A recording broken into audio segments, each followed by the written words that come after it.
10 to 12 hours before the crash. The young school guard wasn't bored today. No, of course, on ordinary days he did not sit his pants on the chair of the guard post, but valiantly kept his watch. But today was a special day. Graduation. The school was filled with people, and it became much more difficult to keep order. Nikolai watched the monitors with both eyes in order to prevent various incidents, as the headmaster who called him to his office said yesterday. Tomorrow is a special day, began Albert Alexievich, the short, plump, bald-headed principal of the school, who was called by the students, and not only by them, Bulldog Alexievich, for his sagging cheeks, eternal bags under his bulging eyes. Like a toad's. We don't need any incidents. Do you understand, Nikolai Alexandrovich? For some reason the word incident was the most favorite in Albert Alexievich's vocabulary, which he tried to insert wherever he could, about and without, while constantly pronouncing it incorrectly. Graduation is tomorrow, he continued, pacing around the office. Make sure that the students do not drink, to avoid smoking, so that no one gets into a fight. The guard sighed. Albert Alexievich, I've been working here for a year. Everything will be fine. The cameras are working. Besides, the police squad is on duty, and the students are constantly walking around the school watching. Everything will be fine. Is it okay? The director exploded, but immediately calmed down. He took out a handkerchief and wiped his furiously sweating forehead.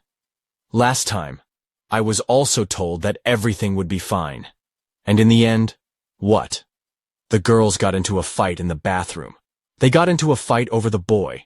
So much so that later one of them had to be sent to the hospital. Shame on the whole country. Albert Alexievich threw up his hands and stood in front of Nikolai. This should not happen again this year. Do you hear that? It must not happen again. The guy exhaled wearily again, shook his head. Should I put a camera in the women's bathroom? Or should I stand outside the door and listen to what they're doing? The guard chuckled. By the way, the girl was admitted to the hospital not because of a fight, but because she vomited further than she could see from drinking. Nikolai looked out the window. We've already gone through all the shops nearby with the police, warned them not to sell alcohol today, but you know, not here, so they'll buy it somewhere else. It's the prom, and it's almost not the kids anymore. There will be half a school of parents here, by the way. They often bring alcohol themselves. So, what are you betting on here? Bulldog Albertovich interrupted. What are you doing here? Eh?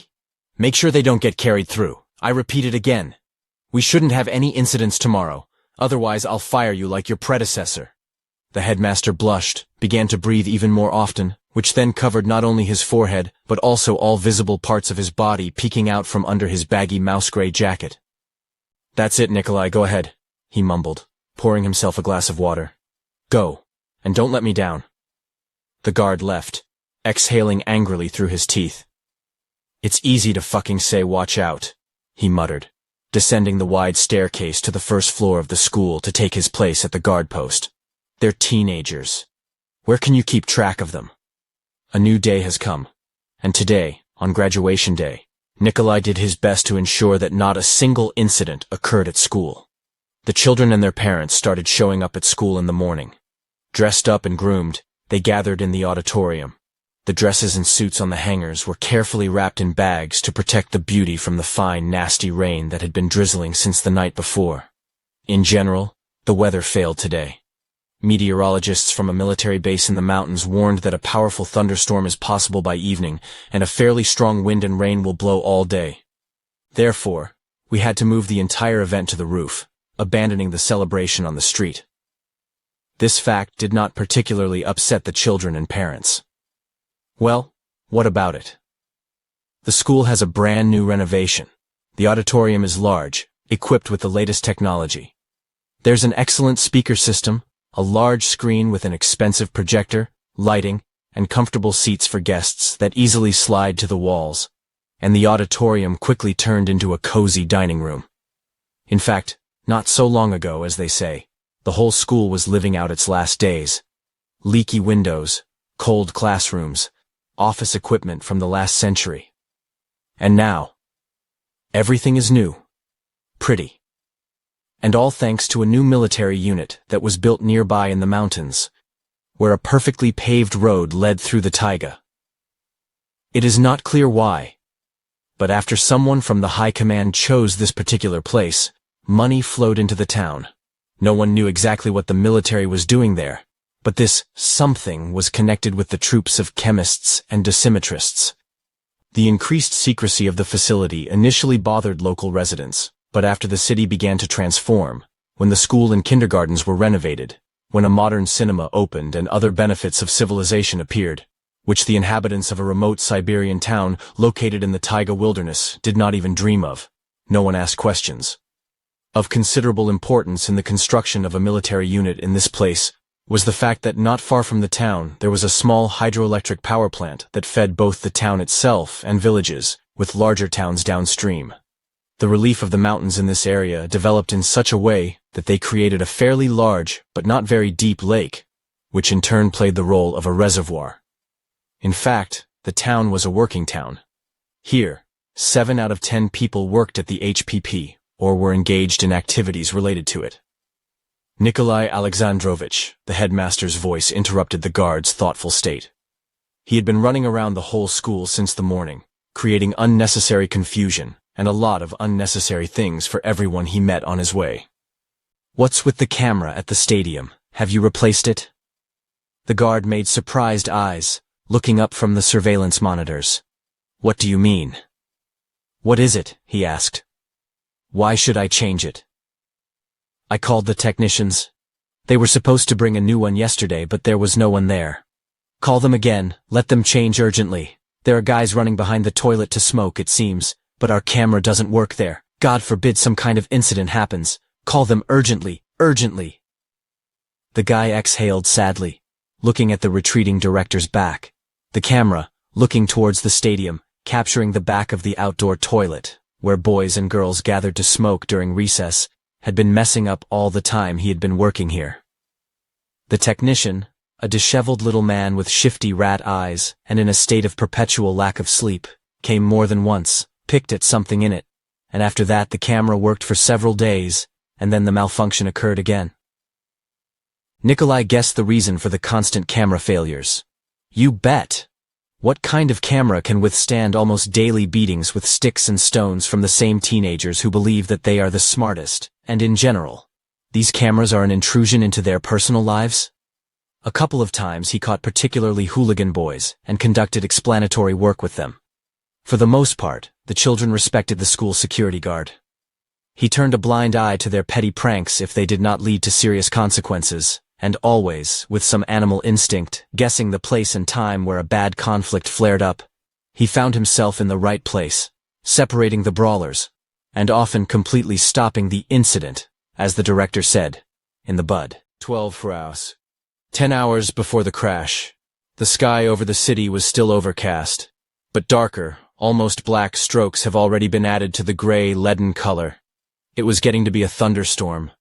The wind blew in gusts, fluttering flags, balloons, and ribbons that decorated the facade of the building. The celebration started an hour ago, but has only now entered its full force. People began to relax little by little, began to have fun and rejoice. Music rang through the school, mixed with congratulations from teachers, students, and their parents. Nikolai strode along the corridor, checking the offices. Almost all of them were locked by order of Bulldog Albertovich in order to avoid an incident, so that children could not hide or lock themselves in them.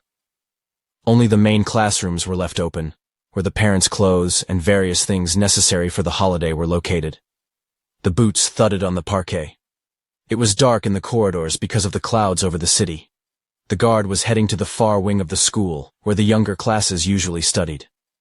It was a completely new part of the building, built just last year, while the old part of the school was simply stripped away, without much concern for repairing the decrepit walls and ceilings. As he approached the door separating the high school from the junior school, he heard some sounds coming from behind it. It looked like someone had accidentally moved heavy furniture, like a school desk in one of the classrooms. The step instantly changed to a quiet, stealthy one. Despite a knee that had been broken a long time ago and a slight limp in his gait, the guard, a former military man, quickly and silently opened the door and slipped into a wide corridor. The offices were located on the left side, so that the windows faced the sunny side. The door to one of the classrooms was ajar. An indistinct sound and a muffled voice like a groan came from behind her again. Quickly approaching the door, the guard abruptly pulled its handle and resolutely entered the classroom, taking a deep breath to bark at the students who had thought of something there, with his trademark half-snarl. When he entered, he froze with a full chest of air and a distorted, terrible face. At the sound of the door opening, a pair of frightened, wonderful green eyes of a young teacher stared at the newcomer, diligently rubbing her leg pressed by a school chair.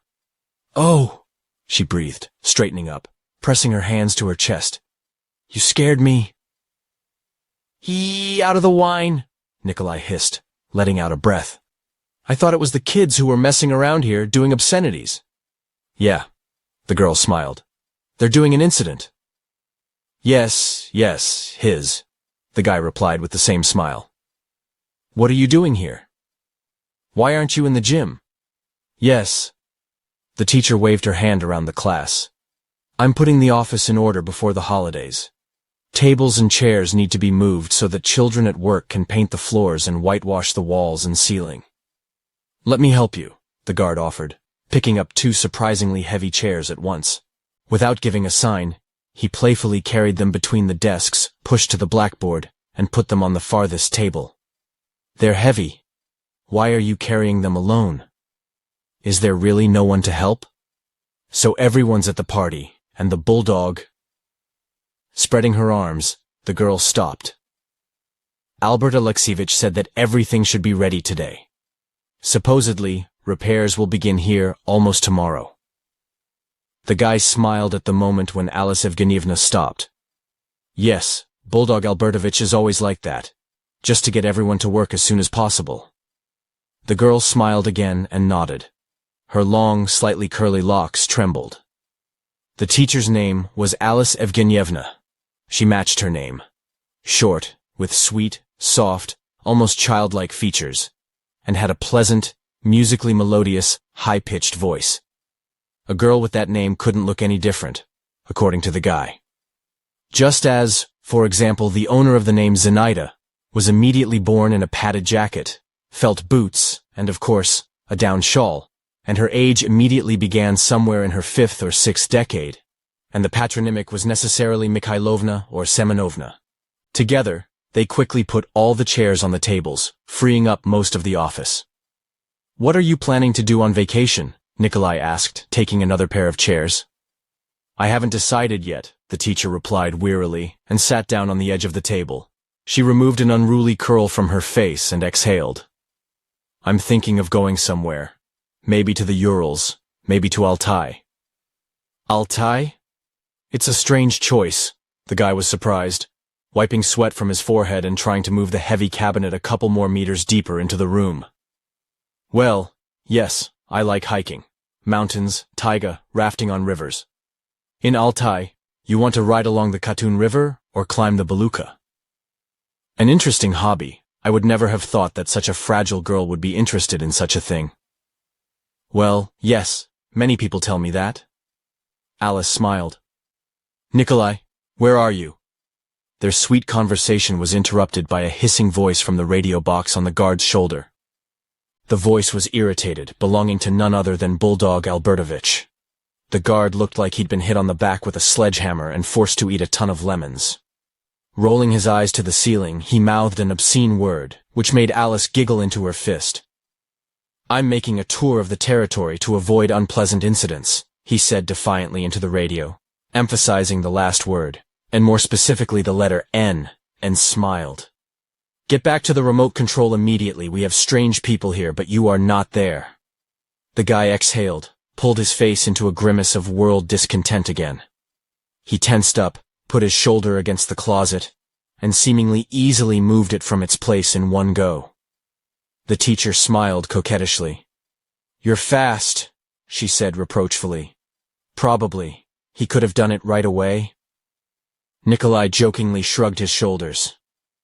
"The voice of our beloved father and director inspires me with strength," Nikolai said with a note of forced piety, jokingly raising his finger to the ceiling. He flexed his muscles like a boy, flexing his arms. "Well, I'll run, he apologized. Something obviously happened there on a planetary scale. The aliens are probably rummaging around in whole columns. The girl nodded, smiled sweetly again, and Nikolai, smiling, cheerfully strode back down the corridor. 13. 9 hours before the crash, Nikolai heard Albert Alexeyevitch's scream, or rather roar, as soon as he left through the door that led from the junior school to the senior school.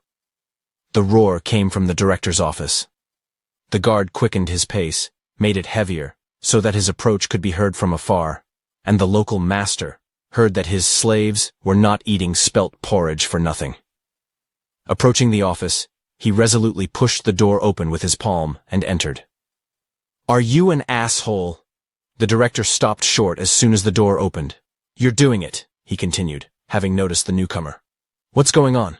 What is it?" the newcomer asked without stopping, passing by the director, who was frozen for a moment, and the student he was scolding, while shouldering aside the head teacher, who was standing behind the director, the same short man with a rat-like expression and round glasses, behind which were hiding snide piggy eyes. "And where do you go?" the director screamed almost like a woman. "It's like this. It's so—" "What's that?" the guard asked in a calm voice, assessing the situation. In front of the director, who was flushed from the strain, stood one of the characters Nikolai knew well, Lesh. Perhaps the most important thorn in the school, the local ringleader and rebel. Almost no incident at school was complete without his participation. From elementary school he had a penchant for petty hooliganism. Either the teacher will be banned from the toilet, the fire alarm will be turned on, or the glass will be broken with a ball. "Look at that!"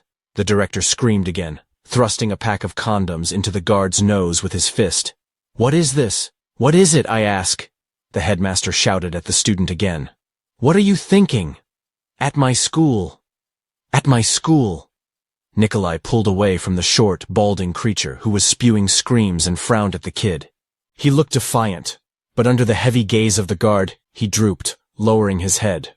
Nikolai knew Lesh from the first day of his work here. Then the kid tried to pull a wide belt from the guard's desk, on which hung keys, a walkie-talkie and other attributes required by the guard, including pepper spray and a pistol-type taser. "Why do you need a canister and a taser at school?" Parents were outraged. "Because these are children." "Are you going to electrocute them and spray this stuff in their eyes?" "Yes, we will complain about you," especially the active ones shouted. But everything changed after some scumbags appeared at school one day, driving through the town, who decided to drink beer right in the backyard of the school, in the garden. There were children working there at the time. 3 guys thought it was a great idea to lounge in the shade of the school's apple trees and get the kids to go get them that beer, under the pretext that they weren't local and didn't know where the shops were. Without thinking twice, they went to the school security guard, who was already walking towards the garden by that time, having seen everything happening on the surveillance camera. At that time, the guard dealt with the visitors without even using special equipment, fast and hard. Then the director, having raised the personal file of his employee, found out some interesting details. It turned out that a real career military man was working at their school under the guise of a simple school guard, and he had fought in several hotspots in the past, but was forced to resign due to a leg injury. In his early 30s, he had several government awards that he never told anyone about. Later, Nikolai proved more than once that he was not just sitting in his pants and wiping his chair. Ever since Albert Alexeyevich found out about his subordinate's past, he became afraid of this silent guy with a hard look. Nikolai casually took the director's hand away. He frowned at the guy again.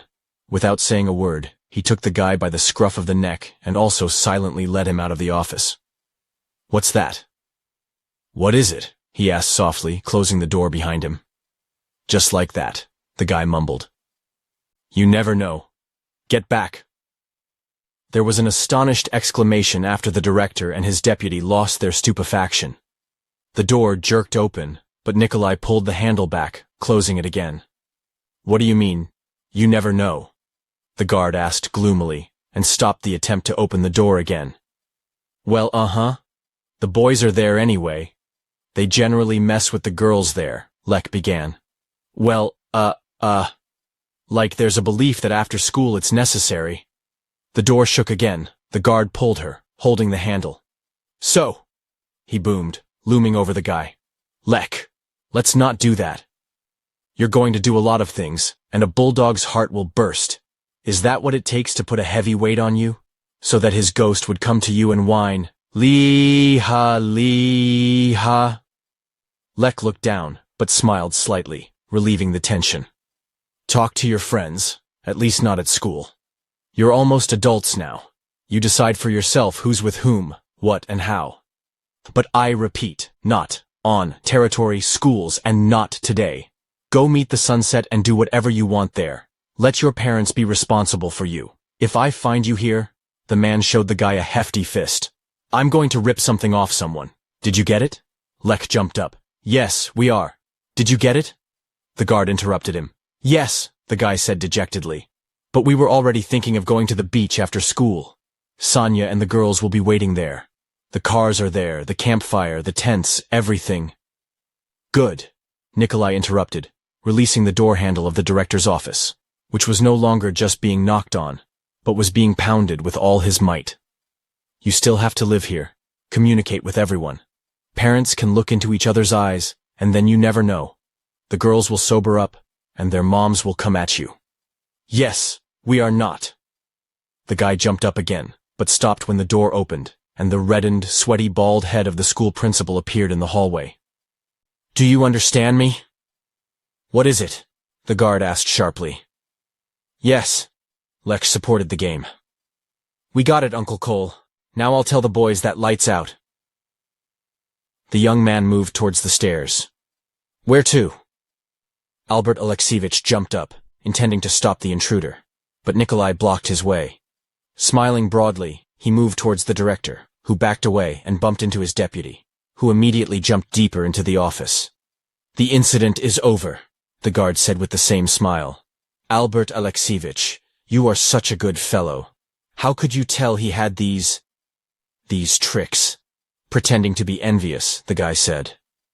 At these words, the director involuntarily arched his chest like a wheel, nervously smoothed the disheveled remnants of his hair, and slightly arrogantly, downright picturesquely said, You can't hide it from me. I can smell such things from a kilometer away. But it's me. The head teacher started, but the director shushed him, waved him off, and continued. And this, by the way, is your job. If you miss this one more time, you'll be fined a month's salary. I repeat once again, we must not allow such incidents today. You're just a professional.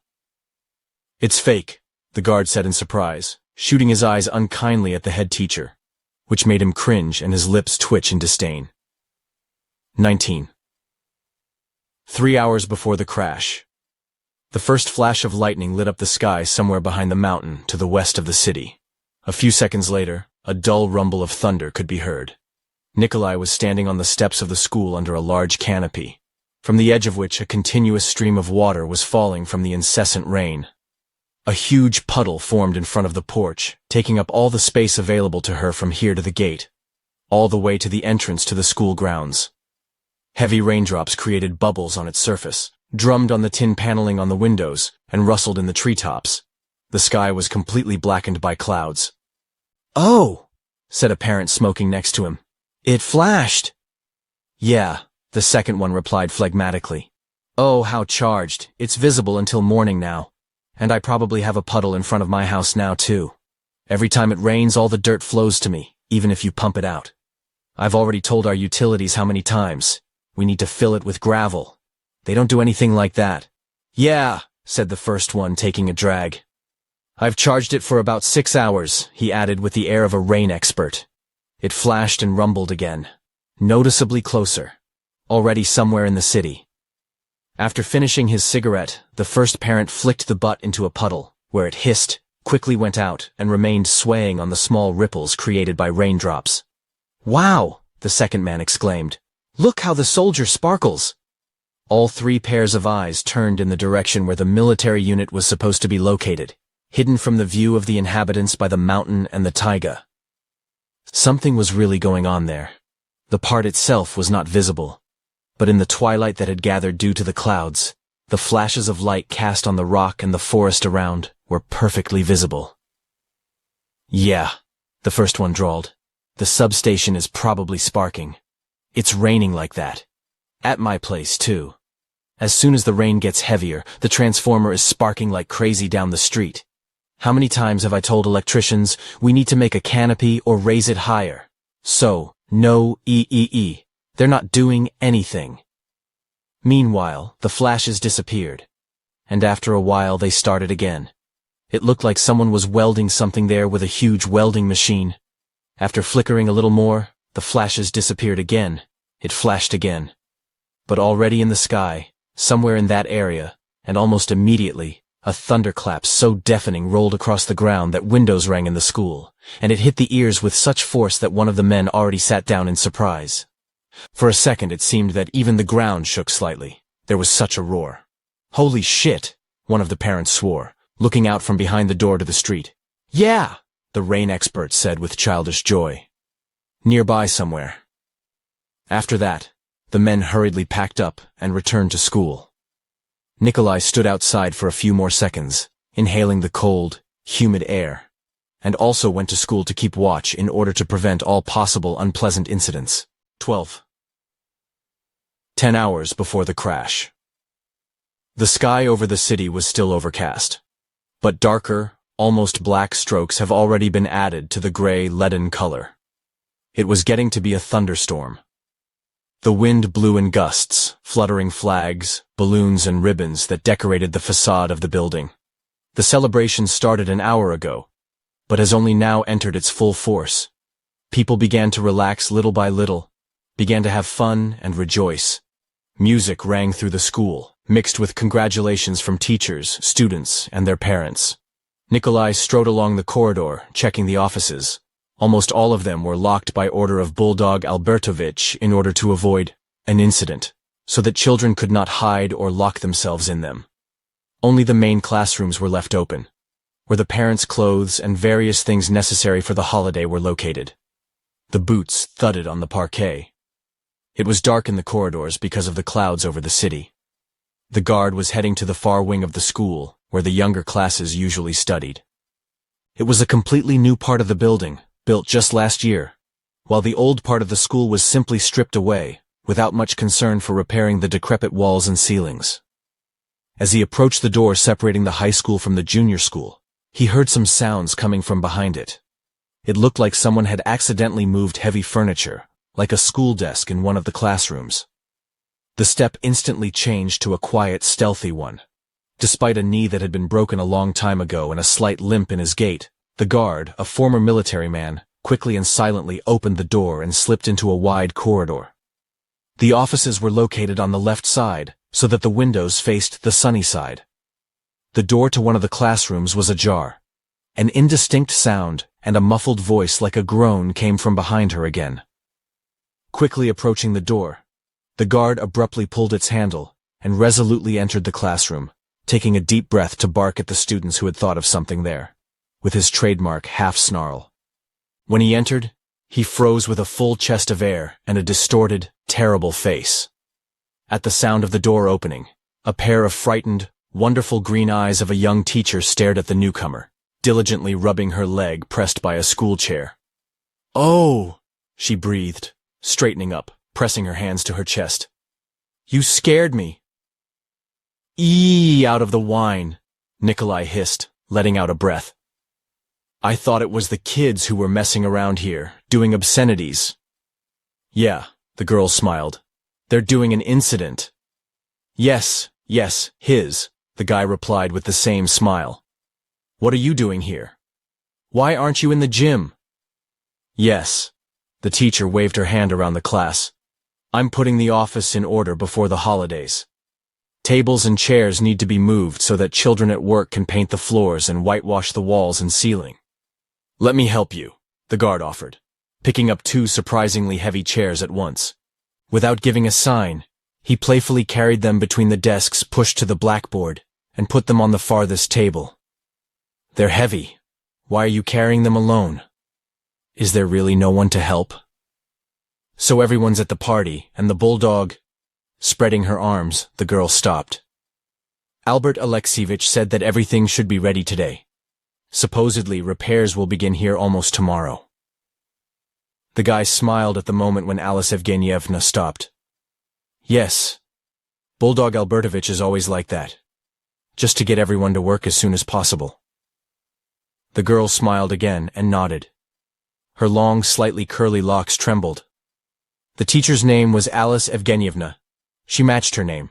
Short, with sweet, soft, almost childlike features, and had a pleasant, musically melodious, high-pitched voice. A girl with that name couldn't look any different, according to the guy. Just as, for example, the owner of the name Zinaida was immediately born in a padded jacket, felt boots, and of course, a down shawl, and her age immediately began somewhere in her 5th or 6th decade, and the patronymic was necessarily Mikhailovna or Semenovna. Together they quickly put all the chairs on the tables, freeing up most of the office. "What are you planning to do on vacation?" Nikolai asked, taking another pair of chairs. "I haven't decided yet," the teacher replied wearily and sat down on the edge of the table. She removed an unruly curl from her face and exhaled. "I'm thinking of going somewhere. Maybe to the Urals, maybe to Altai." "Altai, it's a strange choice." The guy was surprised, wiping sweat from his forehead and trying to move the heavy cabinet a couple more meters deeper into the room. "Well, yes, I like hiking, mountains, taiga, rafting on rivers. In Altai, you want to ride along the Cotton River or climb the Beluga. An interesting hobby. I would never have thought that such a fragile girl would be interested in such a thing." "Well, yes, many people tell me that." Alice smiled. "Nikolai, where are you?" Their sweet conversation was interrupted by a hissing voice from the radio box on the guard's shoulder. The voice was irritated, belonging to none other than Bulldog Albertovich. The guard looked like he'd been hit on the back with a sledgehammer and forced to eat a ton of lemons. Rolling his eyes to the ceiling, he mouthed an obscene word, which made Alice giggle into her fist. "I'm making a tour of the territory to avoid unpleasant incidents," he said defiantly into the radio, emphasizing the last word, and more specifically the letter N, and smiled. "Get back to the remote control immediately. We have strange people here, but you are not there." The guy exhaled, pulled his face into a grimace of world discontent again. He tensed up, put his shoulder against the closet, and seemingly easily moved it from its place in one go. The teacher smiled coquettishly. "You're fast," she said reproachfully. Probably he could have done it right away. Nikolai jokingly shrugged his shoulders. "The voice of our beloved father and director inspires me with strength," Nikolai said with a note of forced piety, jokingly raising his finger to the ceiling. He flexed his muscles like a boy, flexing his arms. "Well, I'll run," he apologized. "Something obviously happened there on a planetary scale. The aliens are probably rummaging around in whole columns." The girl nodded, smiled sweetly again, and Nikolai, smiling, cheerfully strode back down the corridor. 13. 9 hours before the crash, Nikolai heard Albert Alexievich's scream, or rather roar, as soon as he left through the door that led from the junior school to the senior school. The roar came from the director's office. The guard quickened his pace, made it heavier, so that his approach could be heard from afar, and the local master heard that his slaves were not eating spelt porridge for nothing. Approaching the office, he resolutely pushed the door open with his palm and entered. "Are you an asshole?" The director stopped short as soon as the door opened. "You're doing it," he continued, having noticed the newcomer. "What's going on?" "What is it?" the newcomer asked without stopping, passing by the director, who was frozen for a moment, and the student he was scolding, while shouldering aside the head teacher, who was standing behind the director, the same short man with a rat-like expression and round glasses, behind which were hiding snide, piggy eyes. "And where do you go?" the director screamed almost like a woman. "It's like this. It's so—" "What's that?" the guard asked in a calm voice, assessing the situation. In front of the director, who was flushed from the strain, stood one of the characters Nikolai knew well, Lek. Perhaps the most important thorn in the school, the local ringleader and rebel.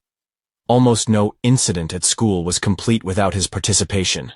Since elementary school, he had a penchant for petty hooliganism.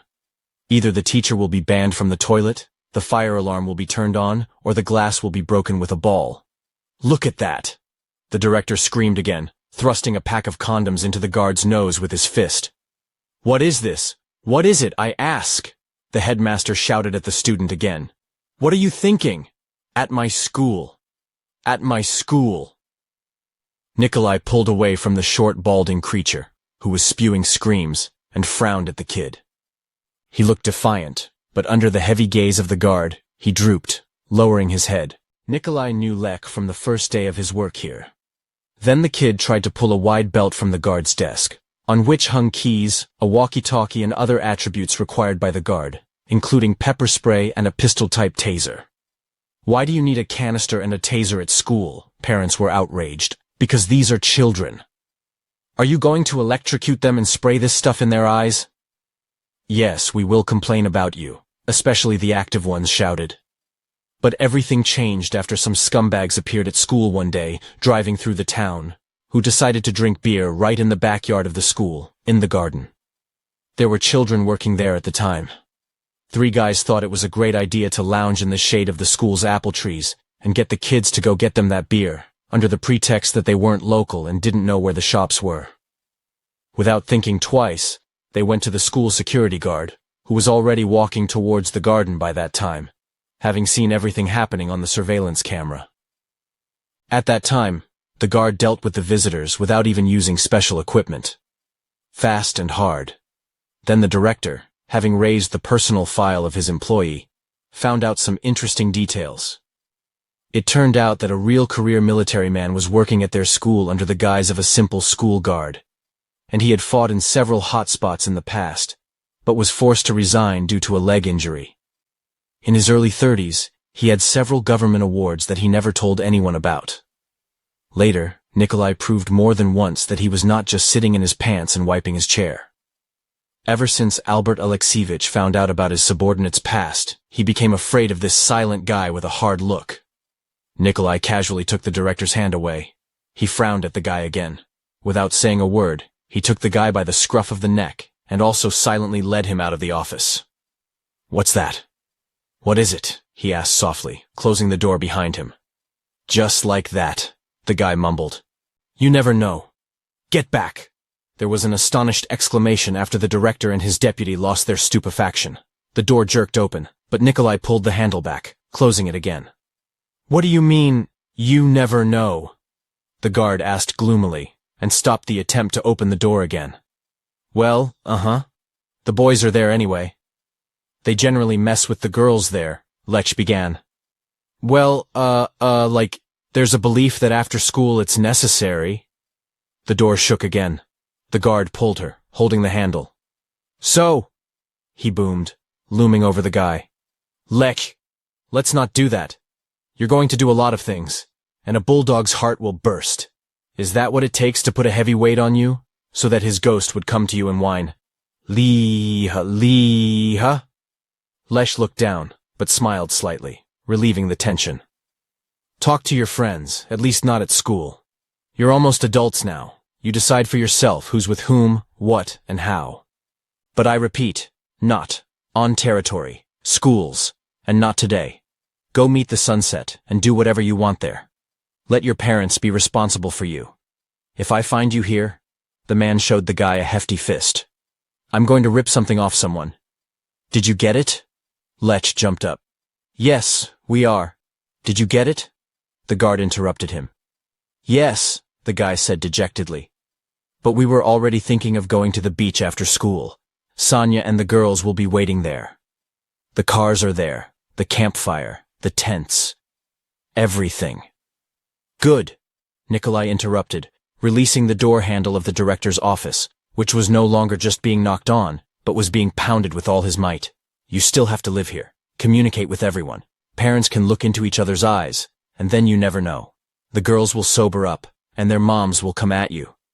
Yes, we are not.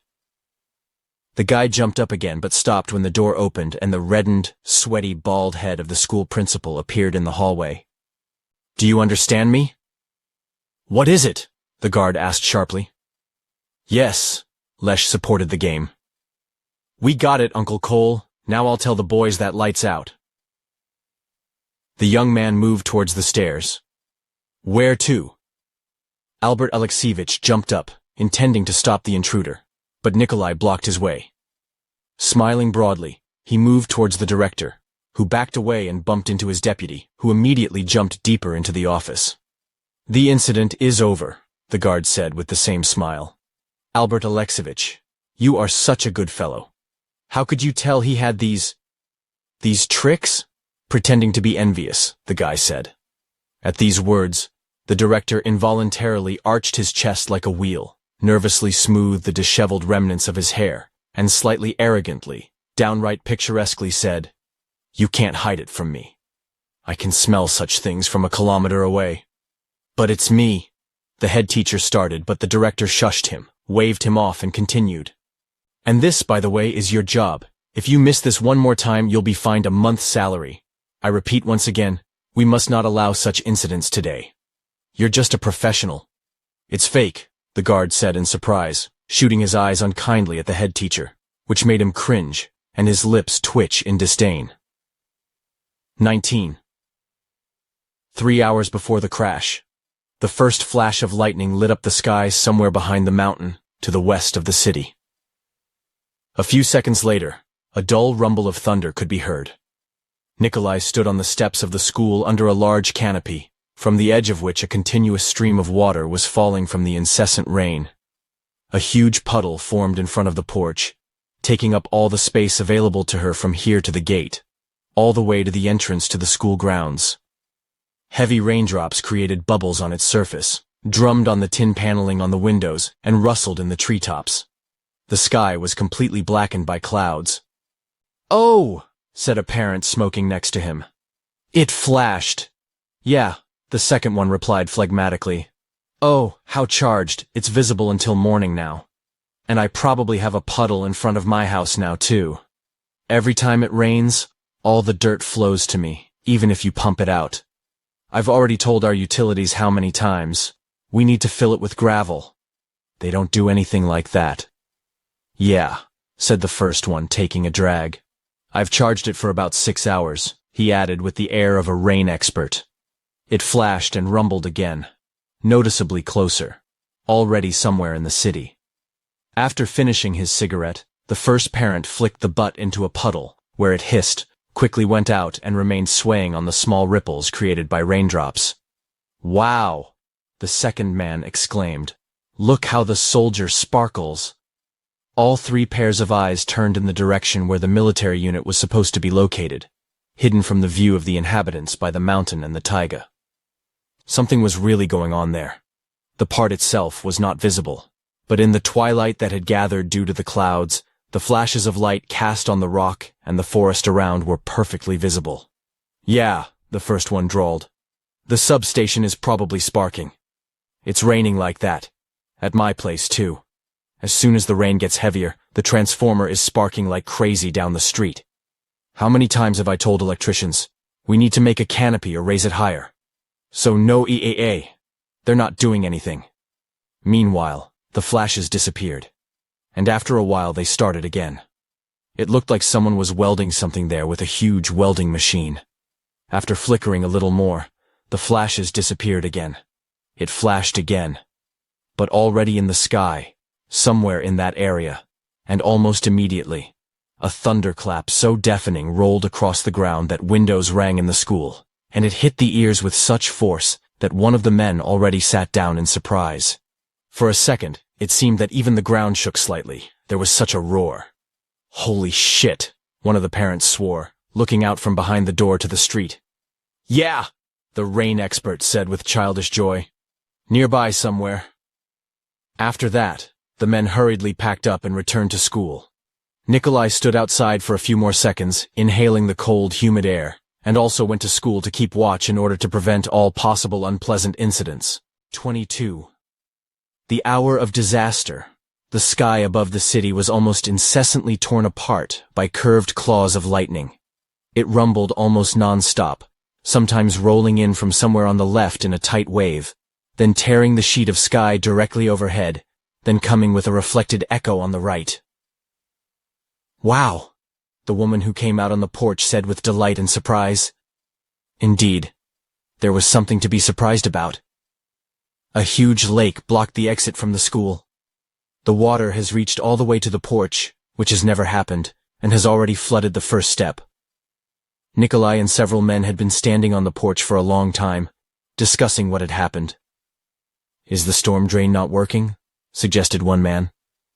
"No. You can see the bubbles over there." Nikolai pointed to the rising bubbles in the corners of the playground, scratching his head in disbelief. "There's too much water," he added.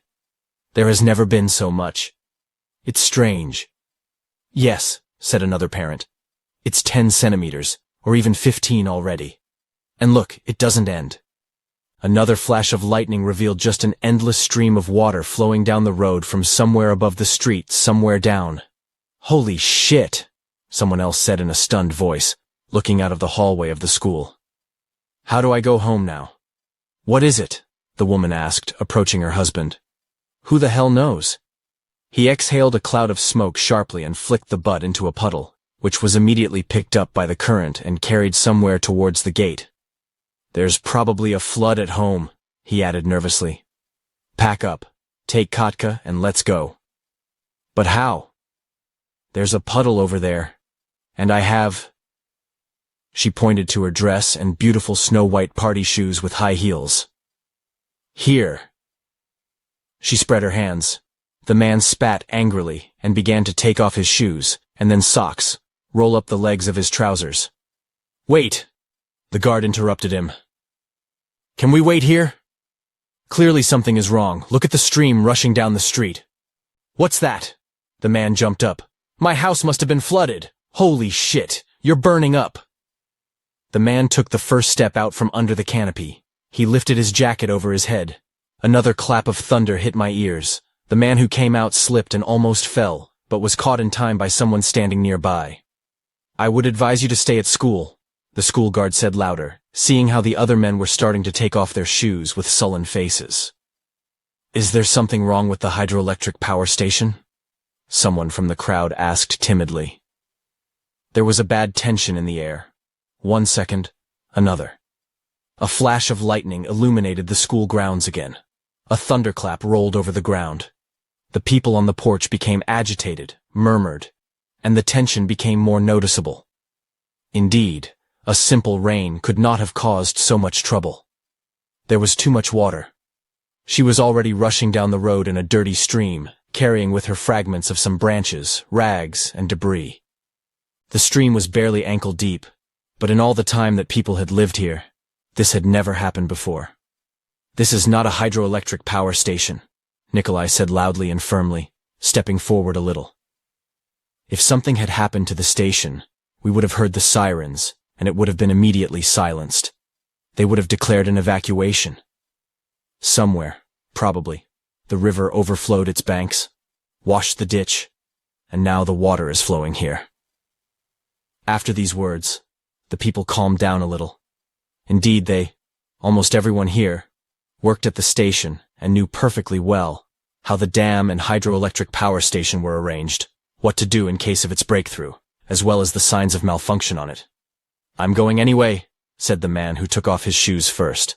"I have chickens, a dog, and an underground." He stepped into the rain and quickly, but carefully, went to his car, taking out a keychain from the car as he went. Others followed him. "Wait," the guard began, seeing the confusion of the women and teenagers crowding on the porch. "I'll open the gate so that the cars can be driven right up to the steps. I'll just take a raincoat." He squeezed through the crowd of people and went to his console, taking the key to the gate from the pouch on his belt. He immediately slapped his forehead. Quite recently, just yesterday, a mechanism was installed that could open the main gate for cars to enter directly from the remote control.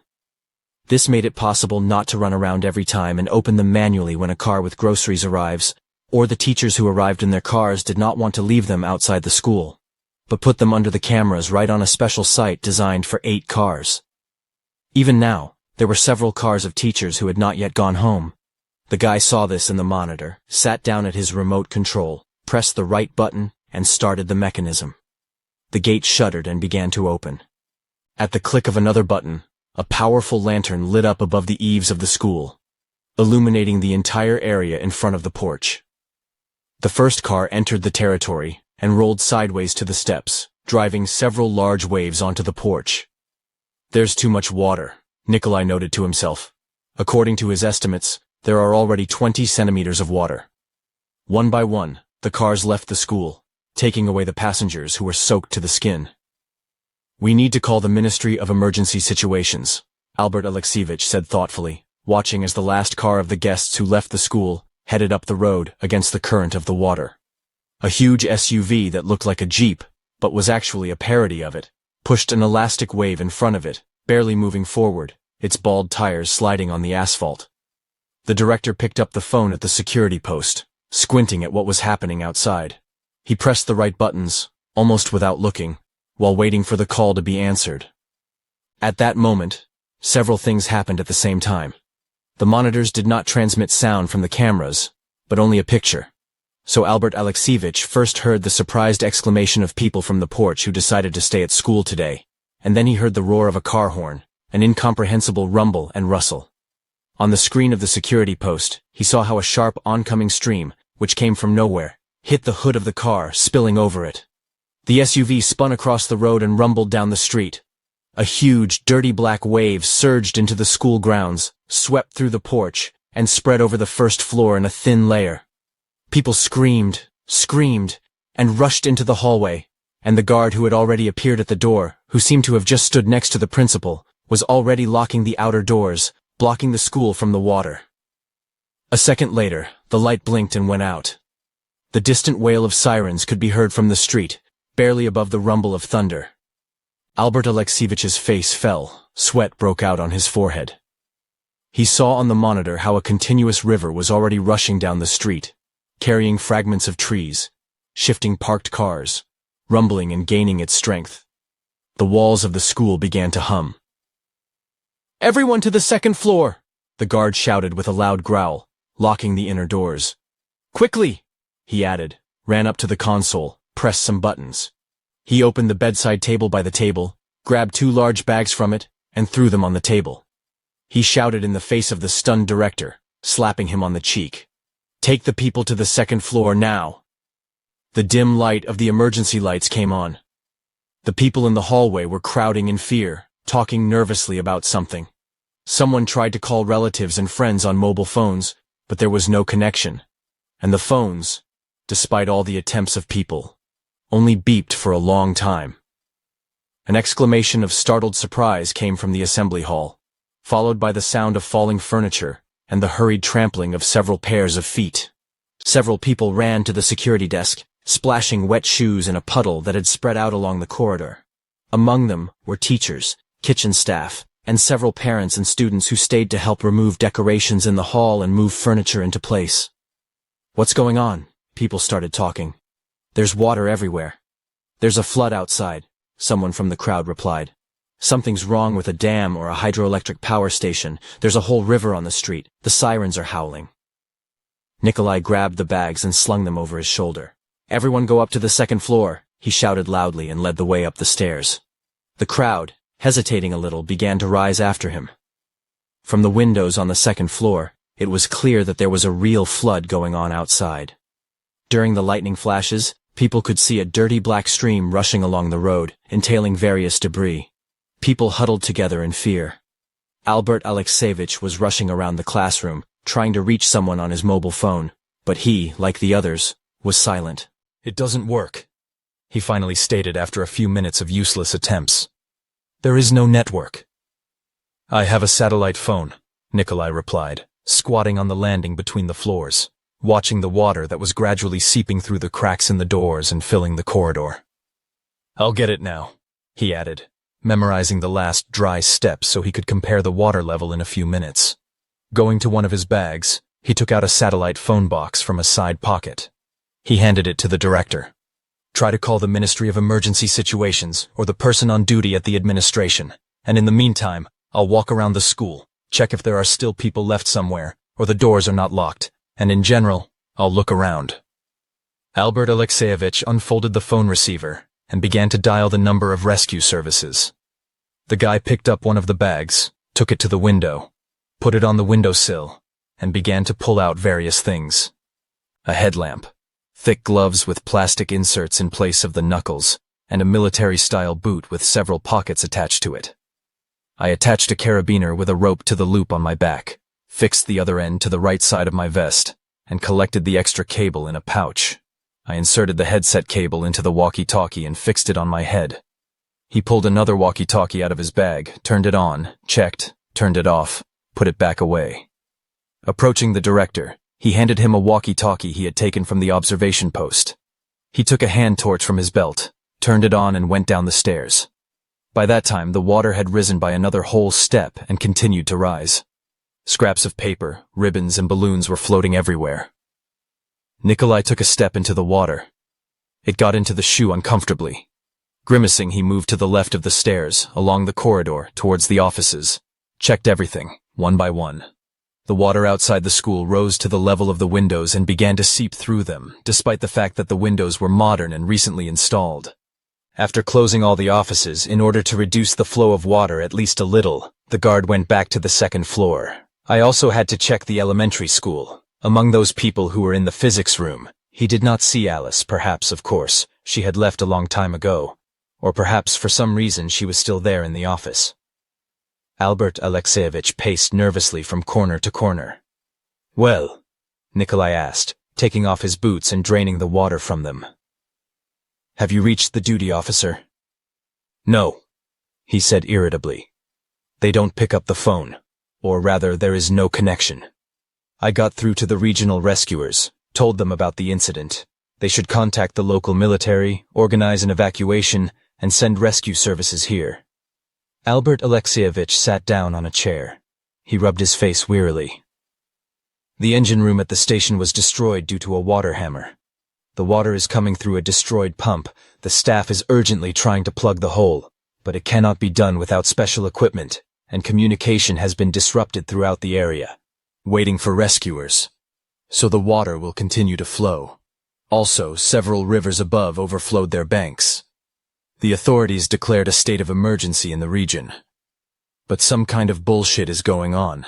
They say there was an outburst at the military base. Some kind of accident. The base is not responding. So in addition to rescuers, the military will also be sent here to check the base. There are chemists there. At the same time, help with the evacuation of the population." "Well, great. Have you told people yet?" The guy examined those present. "I told you about the hydroelectric power station, you know. Many people work there. Have you seen Alice Evgenievna?" "Who?" asked the director, who did not immediately catch the change of dialogue. "A teacher from a junior high school," the guard explained. "Oh no, I haven't seen it. Isn't she at home? It's already time. Working hours ended a long time ago. She cleaned the office according to your instructions, before starting the renovation," the guy interrupted. "I didn't order anything." The director tensed up. "The children are just coming soon. It was necessary to prepare the classrooms as soon as possible. Other teachers will also be preparing their own one of these days." The director stopped. He waved his hand, remembering what was going on outside the window. That is, they were supposed to cook, in general. He corrected himself. "I see," Nikolai said, and got up. "I need to check everything there anyway. Close the doors. Otherwise the water has already risen above the windows. This will at least slightly reduce the rate of water arrival. It wouldn't hurt for you to go check everything too, because you're the director." That's right, Albert Alexeyevich cackled. "Check everything, Nikolai. Close the windows and doors. In the meantime, I'll try to call the Ministry of Emergency Situations again." "Why, you already called?" the guy asked again. "Someone needs to keep their finger on the pulse of events." The director straightened up proudly. "So, I'll take it on. I have to make a lot of calls. To talk to different people. In the meantime, check the school. Close everything." Nikolai sighed, laced up his boots, and strode down the corridor, shining a flashlight on himself. The guy heard the sound of water pouring from somewhere below on the first floor as soon as he opened the doors leading to the elementary school. Hastening his pace, he crossed the corridor, simultaneously pulling the handle of the office where he had recently helped Alice Evgenievna move chairs. The door was locked. The guy breathed out a sigh of relief. They weren't that close or well acquainted, But the guard felt some attraction to this girl. She was young, beautiful, smart, and, importantly, free. Half of the male school tried to hit on her, but they were all rejected. So Nikolai did not have much hope. He limited himself to good morning when the girl passed by the post when she came to school, and goodbye when she left.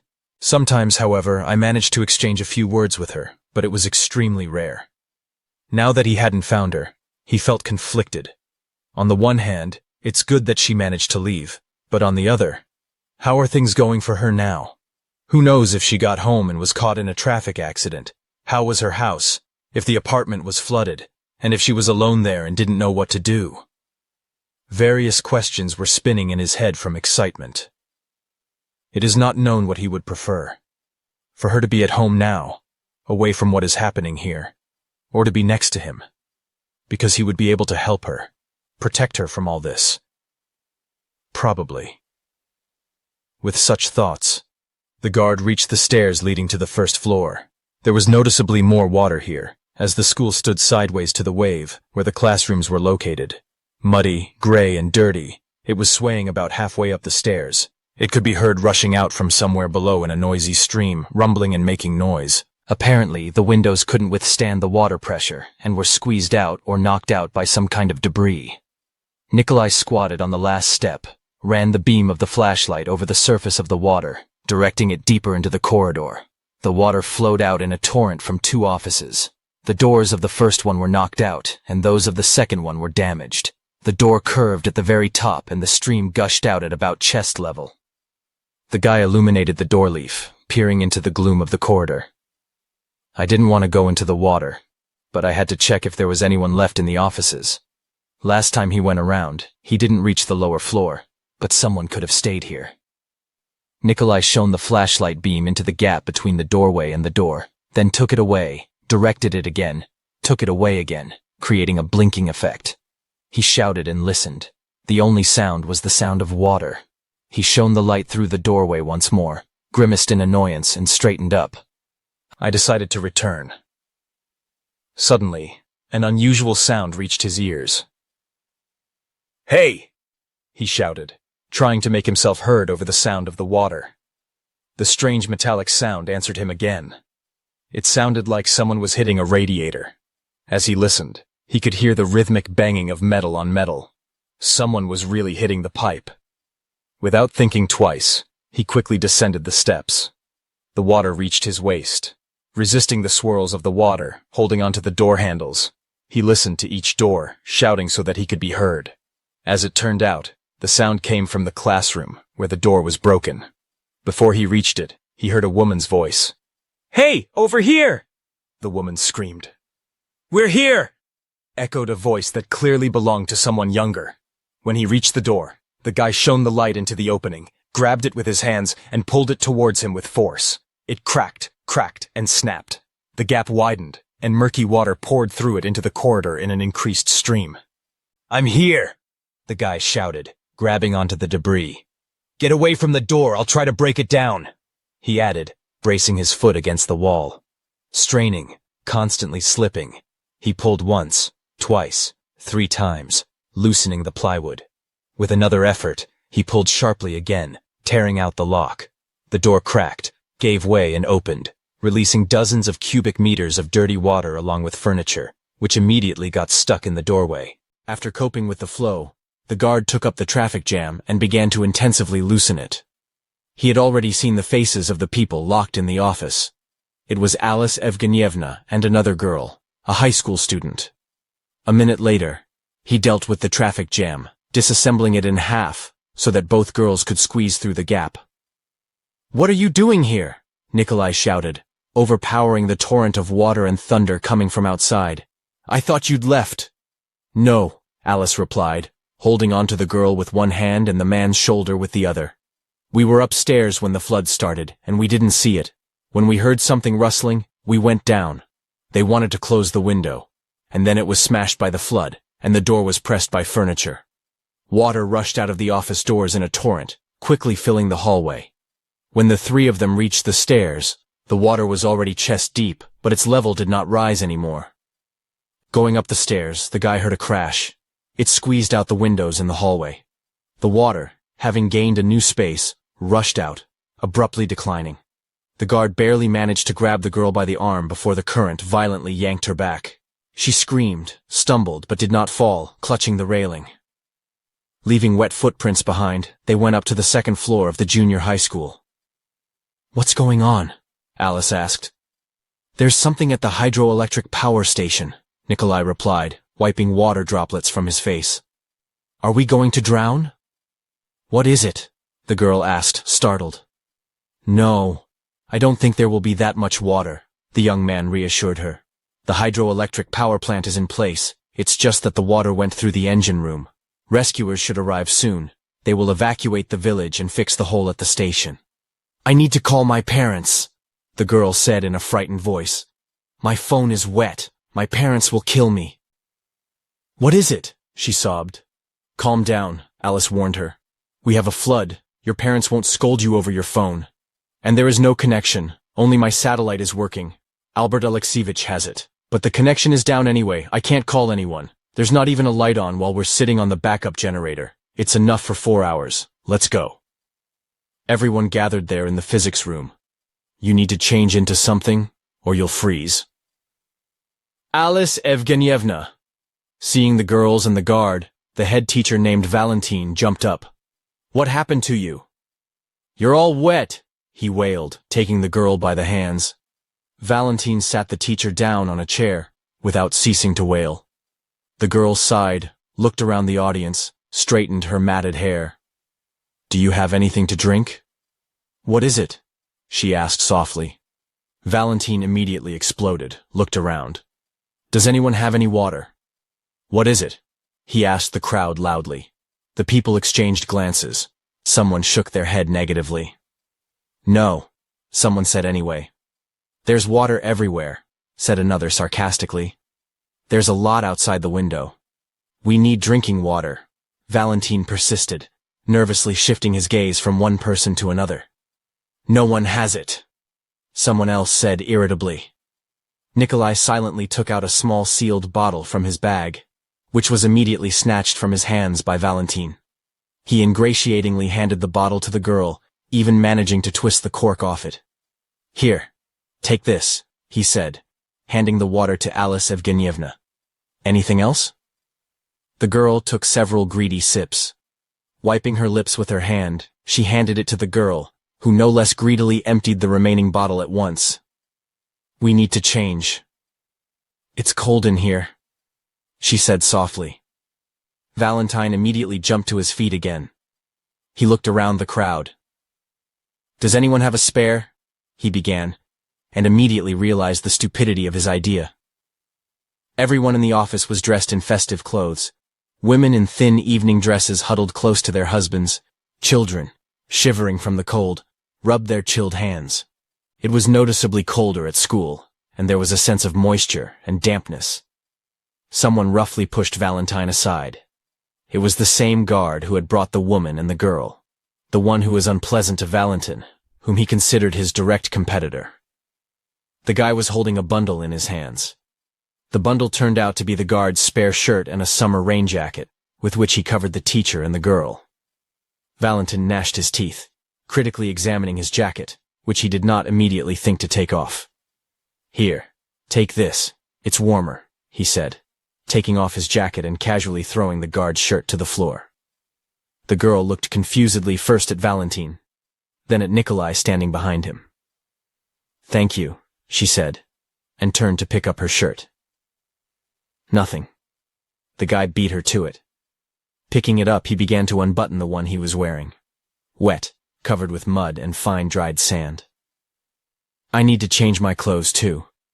With these words, he looked maliciously at Valentine, who realized his mistake. The guy unbuttoned his shirt, slowly took it off, wrung it out, and slowly put on a dry one, showing off a perfectly trained body. The girl did not miss the opportunity to admire him, which clearly infuriated Valentine even more. Having mentally accepted the rules of the game, which even at such a moment was the main one in male behavior, the guy gloated for a moment, but immediately gathered himself again. "We need to get water and food from the auditorium," he said loudly. "You can't drink this water outside, you know." There are many of us here. It's still not close to morning. Besides, it's not a fact that rescuers will arrive in the morning. We need to somehow hold out until they arrive. While there's not much water, we need to get everything we can. That's right, Albert Alexievich intervened, entering the classroom from somewhere in the hallway. We need to get supplies, he repeated. It is unknown how long this incident will last, and it is not certain that rescuers will arrive in the morning. The guard rolled his eyes. He raised his hands to the ceiling, whispering something like, translated from obscene into Russian. I just said that, forcefully releasing the air through his teeth. I need volunteers, he interrupted the director's speech. 3 or 4 people, preferably men. We will need to go waist deep in water to the gym, from there to the kitchen, find food and bring it here. We need to do this urgently. Who will go? With these words, he looked at the director and his deputy. No one wants to become a hero? He added with a smile, looking at how Bulldog Alexievich's eyes darted and Valentine's head hung down. I can't, the director said. I'm on the phone coordinating actions with rescuers from the region. I see, Nikolai said with a grin. And you, Valentine? Me? The deputy also looked around. I have to stay with the girls. They're scared and we have to help here, he found himself saying. Okay, the guard said with a grin and turned to the people sitting at the tables. Who will help, guys? He emphasized the last word. Several people got up from their chairs. Among them were a couple of someone's fathers and Lech, the former troublemaker and creator of unnecessary incidents. Great, then let's probably undress so as not to get wet. Or shall we go? I don't have any spare clothes, and the water is cold. Yes, we need to undress, Lech supported. Where is there to dry then? He led the way to the stairs. 23 Yo. The hour after the disaster. We walk carefully along the wall, Nikolai instructed, using his flashlight to illuminate the murky water in the corridor, which had already reached about the middle of the stairs. There may be garbage at the bottom, chairs of all kinds and so on, so be careful there. It's cold. Lech grimaced, cringing, touching the water with his hand, squatting down. Yeah, one of the student fathers confirmed, agreeing to go grocery shopping. The guard handed him a hand torch. You go from behind, illuminate the road. I'm in front with a headlamp. We'll split up in the dining room, Lech and I. And you and... He looked questioningly at the other parent. Oleg, the man introduced himself. You and Oleg. We need all the bottled water we can find. Soda will do too. Well, all the food we can, preferably in sealed packages, all that's left in general. He was the first to enter the water, shuddering from the cold, before he had even had time to dry out after his first swim. Swearing, the men and the young man followed him. The water was very cold and muddy. Here and there, various rubbish came across my feet. It was difficult to walk, even though it wasn't far. Passing by the locker room, the squad reached the entrance to the auditorium. Opening the door, they let through a small stream of oncoming water that gushed out due to the difference in levels. The whole room was littered with floating furniture. They were mostly chairs. They peeked out from under the water with crooked, broken teeth like icebergs. Some of them were heavier and therefore sank. The lighter ones protruded above the water with their backs and seats.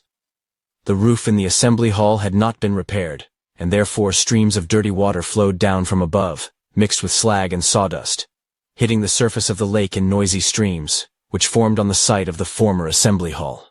Nikolai entered first. Oleg cursed from behind, pointing his flashlight at the ceiling, which seemed about to collapse. Here and there, remnants of plaster, stones, and other debris were constantly falling off it. Where it had already fallen off, sagging boards could be seen, and among some, the sky was already visible, illuminated by frequent flashes of lightning. The floors groaned and crunched miserably from the moisture. It was visible how in the center of the ceiling, right before our eyes, a part of the floors was settling down. Holy shit, the guard swore. Let's go quickly, along the wall over there, and shone the light along the right wall. This stuff is going to crumble soon. People quickly began to move towards the doors leading from the auditorium to the kitchen, bumping into pieces of furniture. Behind them was a wide distribution window with a raised sash. Through it, one could see the kitchen itself with tables and huge pots standing on them. The water almost reached the edge of the countertops, and therefore there was a great chance to find the right products. The plaintive moan of the sagging beams rang out at the moment when the group had already reached the door. Everyone froze in fright. The beams of the two lanterns aimed at the ceiling. It was visible how the vertically standing beam supporting the tin roof was crawling along the bent wooden beam, which in turn slid off the sodden ledge. The whole structure was sliding down 1 millimeter at a time, threatening to collapse in the near future. "Okay," Nikolai decided. "You go into the kitchen. I'll stay here and take groceries and bags. Hurry up before the beam falls. If we don't make it, we'll have to get out somehow. And it's even worse there than here." People quickly, one by one, slipped through the distribution window and rattled something inside. The guard gave his headlamp to Lech, and therefore could observe the ceiling only due to the reflections of lanterns on the surface of the water and flashes of lightning. The first bag was packed quickly. They put all the water they found in it, mixed with soda and even several bottles of strong alcohol. The second one took a little longer to assemble. There was very little available food. Almost all of it immediately went to the tables of the guests. On the advice of the guard, they mainly took food in sealed packages, which turned out to be not so much after the holiday. "Let's hurry up!" After another thunderclap, the walls of the assembly hall began to shake, and the beam, noticeably askew, began to slowly collapse. "The beam is falling!" the guy shouted, and picked up a heavy bag on his shoulder. Men and a young man rushed to the window, kicking up clouds of spray. It was not so easy to move waist-deep in the water.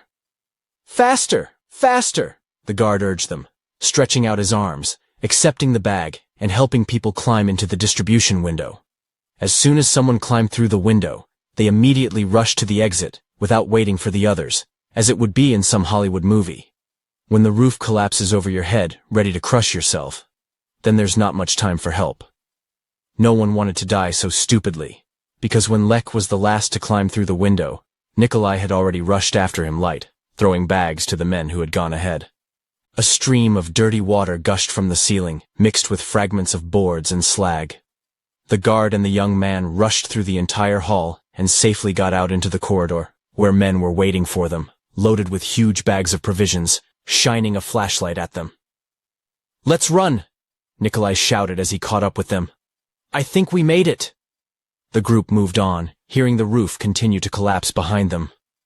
When they reached the middle of the corridor, they heard a grinding sound, a loud splash, followed by the roar of a collapsed roof. Nikolai barely had time to think that everything was fine, as a decent wave of water burst into the corridor, raised by the fallen ceiling. They rushed forward, pushing each other, but because of the water resistance, they did not have time to take 2 steps. "Woo!" Nikolai shouted, and was immediately knocked down by an incoming wave.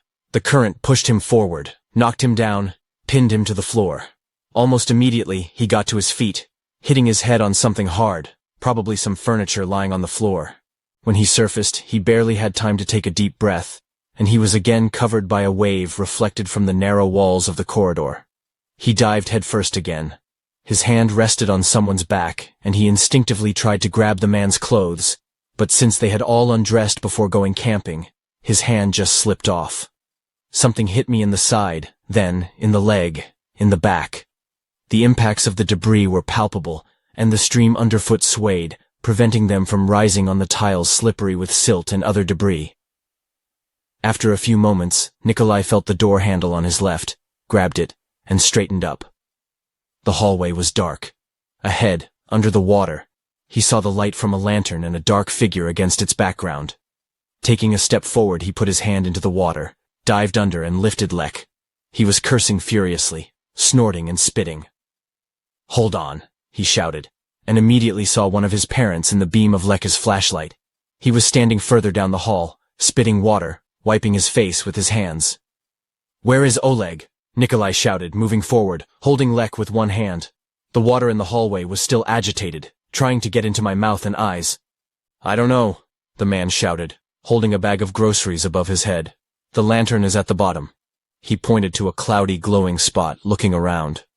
"Go to the stairs," the guard shouted, pushing Lech and diving for a flashlight. Picking it up, the man shone the light around, Finding nothing, he surfaced. He caught his breath and dived again. He had to dive several times until he illuminated a human figure with a flashlight beam. Oleg was lying at the bottom. His body did not move. Pulling the man by the arm, Nikolai felt resistance. After examining the body, I found an unpleasant picture. The man's foot got into the gap between the partitions that separated the locker room from the corridor. It was twisted unnaturally and seemed to be bleeding, torn by a protruding nail. The details couldn't be seen in the murky water. Diving once more, Nikolai freed the man's leg and lifted him to the surface. When he surfaced, he heard Lech and the second parent, whose name he never found out, rushing towards him from the stairs. Together they picked up Oleg's unconscious body and dragged him to the stairs. "He's unconscious," the guard shouted, raking the water with his hands. "I also hurt my leg. We need to pump it out urgently." The body was carried to the landing between the floors. They laid it on the tile. The guard immediately loomed over him. I tried to hear the heart. It was beating weakly. The man's face turned white. "Don't let anyone in here," he shouted to Lech, seeing a frightened woman coming down the stairs. "If there is no doctor, then don't bother me," he added loudly to the crowd gathered at the foot of the stairs. "I'm a doctor," a short red-haired girl shouted from behind the men. "I'm still learning though," she added. The guy nodded, preparing to perform artificial respiration. "I'm pumping! You breathe!" he commanded. And they started. Oleg started breathing about 3 to 4 minutes after the two of them started intensive care. He gurgled noisily, and as soon as Nikolai turned the man over on his side, he vomited muddy water. They helped the man up, and taking him to the office, covered him with curtains torn from the windows, while Nikolai and the rest of the search team dressed in dry clothes. "Give him a drink and step back, he needs air," the guard asked, sitting down next to Oleg, looking into his eyes. The man's gaze was swimming. His face was gradually turning pink, but his breathing was still heavy. "How are you?" the guy asked. "I'm fine," the man croaked. "Thanks," he added, and coughed. "Where's the water?" Nikolai shouted into the crowd. He had a bag of water. Lekha's apologetic voice came from behind him. Nikolai swore. Not only could Oleg have died, but they also lost the very water that caused it. The bottle bag is too heavy, so it's probably lying at the bottom of the hallway somewhere. I had to go back and find her. "There she is!" Bulldog Alexievich's voice rang out from the stairwell. "I got her!" He proudly showed everyone the black bag of the guard. "So we'd be left without water again," the director muttered when the guy took the bag away from him and took out a sealed half-liter bottle from its depths. "Here," he handed it to Oleg. "Drink it, rinse your mouth, and try again." The guy handed the man a sealed bottle of vodka. "You need to get some alcohol." "What are you?" Bulldog Albertovich howled, having seen the second bottle. "What are you doing here?" He rushed to the guard, but he deftly intercepted the director. "He's drunk too much water. He needs to get his stress down. Nothing will happen with a couple of sips. We have an incident here, don't forget, Albert Alexievich, and not an ordinary working day." At first, Bulldog Albertovich wanted to shout something, but then, somehow cowering, he backed away, raising his hands in a conciliatory manner. "What are you doing?" Valentin screamed, jumping up from his chair but sagged under the heavy gaze of the guard. "Yes," the director continued, squinting at Oleg and the guard. "He needs peace. The incense is exhausted. Men need rest after such an adventure. You can relax in the next office. No one will bother you there." Nikolai nodded, called Lech, and together they helped Oleg up. The man's leg was skinned and swollen. The bandage applied by the student hid one deep and several superficial cuts and bruises. The search engines went out into the corridor and settled down in the next office. Oleg's wife followed them, but Nikolai asked her to prepare a snack for her husband, since he was hungry now, thereby sending the woman back to the office. Oleg was seated on a chair. The man, grunting, wanted to say something, and then a spasm seized him. He vomited muddy water again. "I'm dizzy," he added apologetically. "It happens," the guard said knowingly. "Rest here for now. We'll get you something to eat now. You need to stay here for a while." "Yeah," he said, wiping his mouth with his sleeve and leaning wearily on the back of a chair. "We'll go now. Your wife will come now." Oleg nodded. The men went out, bumping into his wife in the doorway. "He needs rest," Let him eat, rest, and then come to us, the guard said wearily. It's still bad for him. The guy got hurt there, he added with a slight half-smile, and opened the door for the woman. She nodded and entered, carrying several hastily cut sandwiches in her hands. Nikolai and Lech returned to the physics room. Meanwhile, people began to sort out supplies and put them on a large teacher's desk standing across the office. All this was closely watched by Bulldog Alexievich and his henchman Valentin. Under the supervision of these two, there was no need to worry that at least one piece of cookie would go somewhere from the common stock. How are you? The guy approached Alice, who was noticed in the crowd. She was sitting on a chair next to the same girl, stroking her shoulder, hugging her. Nothing, she replied, smiling. It's already noticeably better. I see you've become a local hero here. The teacher smiled again. They saved us, they say. They organized people. They brought water with food. They brought that man. They saved him. Is your name Batman by any chance? Alice said and winked conspiratorially. Yeah, the guy replied, a little embarrassed, and added in a hoarse voice, imitating the hero from the movies. This city needs a new hero.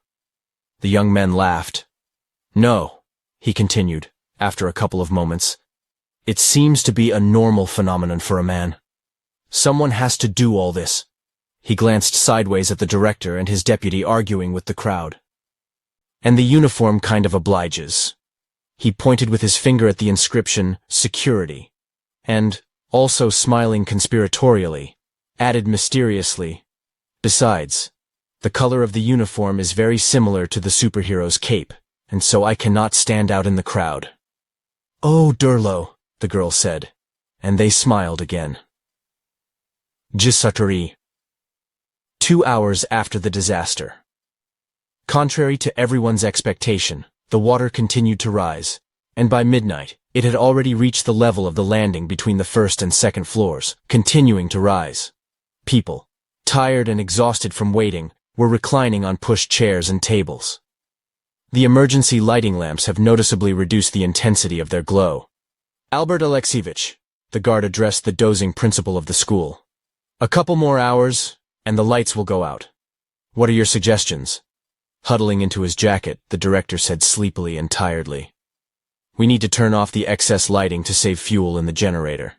We have a couple more cans of diesel, but they will last for half an hour in this mode. I want to go to the generator, top up the remaining fuel, and turn off all the extra lights. On the first floor, the water has not yet reached the ceiling. You can try to swim through and turn them all off. This will buy us some time. Okay? Then take someone with you and turn them off if it helps us. Albert Alexievich rubbed his face. Over the past few hours, his face had become even more haggard and had taken on a grayish hue. Black circles appeared under his eyes. Thank you, Nikolai, he said. You're saving us, and he spread his hands. We're sitting here. Useless. Useless to anyone. The guy was about to leave, but stopped. It seemed to him that Albert Alexievich was about to cry. I'm the director, he said softly.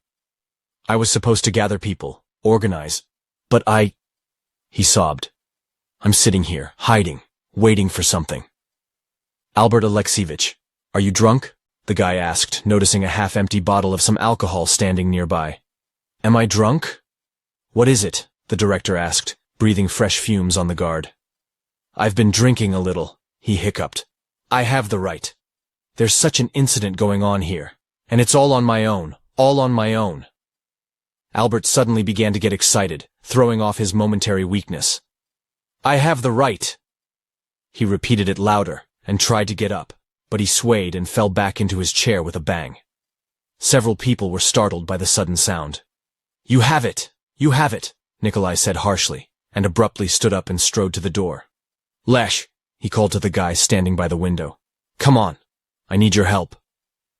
Uncle Cole, he replied, turning his head slightly in the direction of the guard. There's a boat over there, he pointed out the window. The body was carried to the landing between the floors. They laid it on the tile. The guard immediately loomed over him. I tried to hear the heart. It was beating weakly. The man's face turned white. Don't let anyone in here, he shouted to Lech, seeing a frightened woman coming down the stairs. If there is no doctor, then don't bother me, he added loudly to the crowd gathered at the foot of the stairs. I'm a doctor, a short red-haired girl shouted from behind the men. I'm still learning though, she added. The guy nodded, preparing to perform artificial respiration. I'm pumping, you breathe, he commanded. And they started. Oleg started breathing about 3 to 4 minutes after the two of them started intensive care. He gurgled noisily, and as soon as Nikolai turned the man over on his side, he vomited muddy water. They helped the man up, and taking him to the office, covered him with curtains torn from the windows, while Nikolai and the rest of the search team dressed in dry clothes. Give him a drink and step back, he needs air, the guard asked, sitting down next to Oleg, looking into his eyes. The man's gaze was swimming. His face was gradually turning pink, but his breathing was still heavy. How are you? The guy asked. I'm fine, the man croaked. Thanks, he added, and coughed. Where's the water? Nikolai shouted into the crowd. He had a bag of water. Lekha's apologetic voice came from behind him. Nikolai swore. Not only could Oleg have died, but they also lost the very water that caused it. The bottle bag is too heavy, so it's probably lying at the bottom of the hallway somewhere. I had to go back and find her. There she is! Bulldog Alexievich's voice rang out from the stairwell. I got her! He proudly showed everyone the black bag of the guard. So we'd be left without water again, the director muttered when the guy took the bag away from him and took out a sealed half-liter bottle from its depths. Here, he handed it to Oleg. Drink it, rinse your mouth, and try again. The guy handed the man a sealed bottle of vodka. You need to get some alcohol. What are you? Bulldog Albertovich howled, having seen the second bottle. What are you doing here? He rushed to the guard, but he deftly intercepted the director. He's drunk too much water. He needs to get his stress down. Nothing will happen with a couple of sips. We have an incident here, don't forget. Albert Alexievich, and not an ordinary working day. At first, Bulldog Albertovich wanted to shout something, but then, somehow cowering, he backed away, raising his hands in a conciliatory manner. What are you doing? Valentin screamed, jumping up from his chair, but sagged under the heavy gaze of the guard. Yes, the director continued, squinting at Oleg and the guard. He needs peace.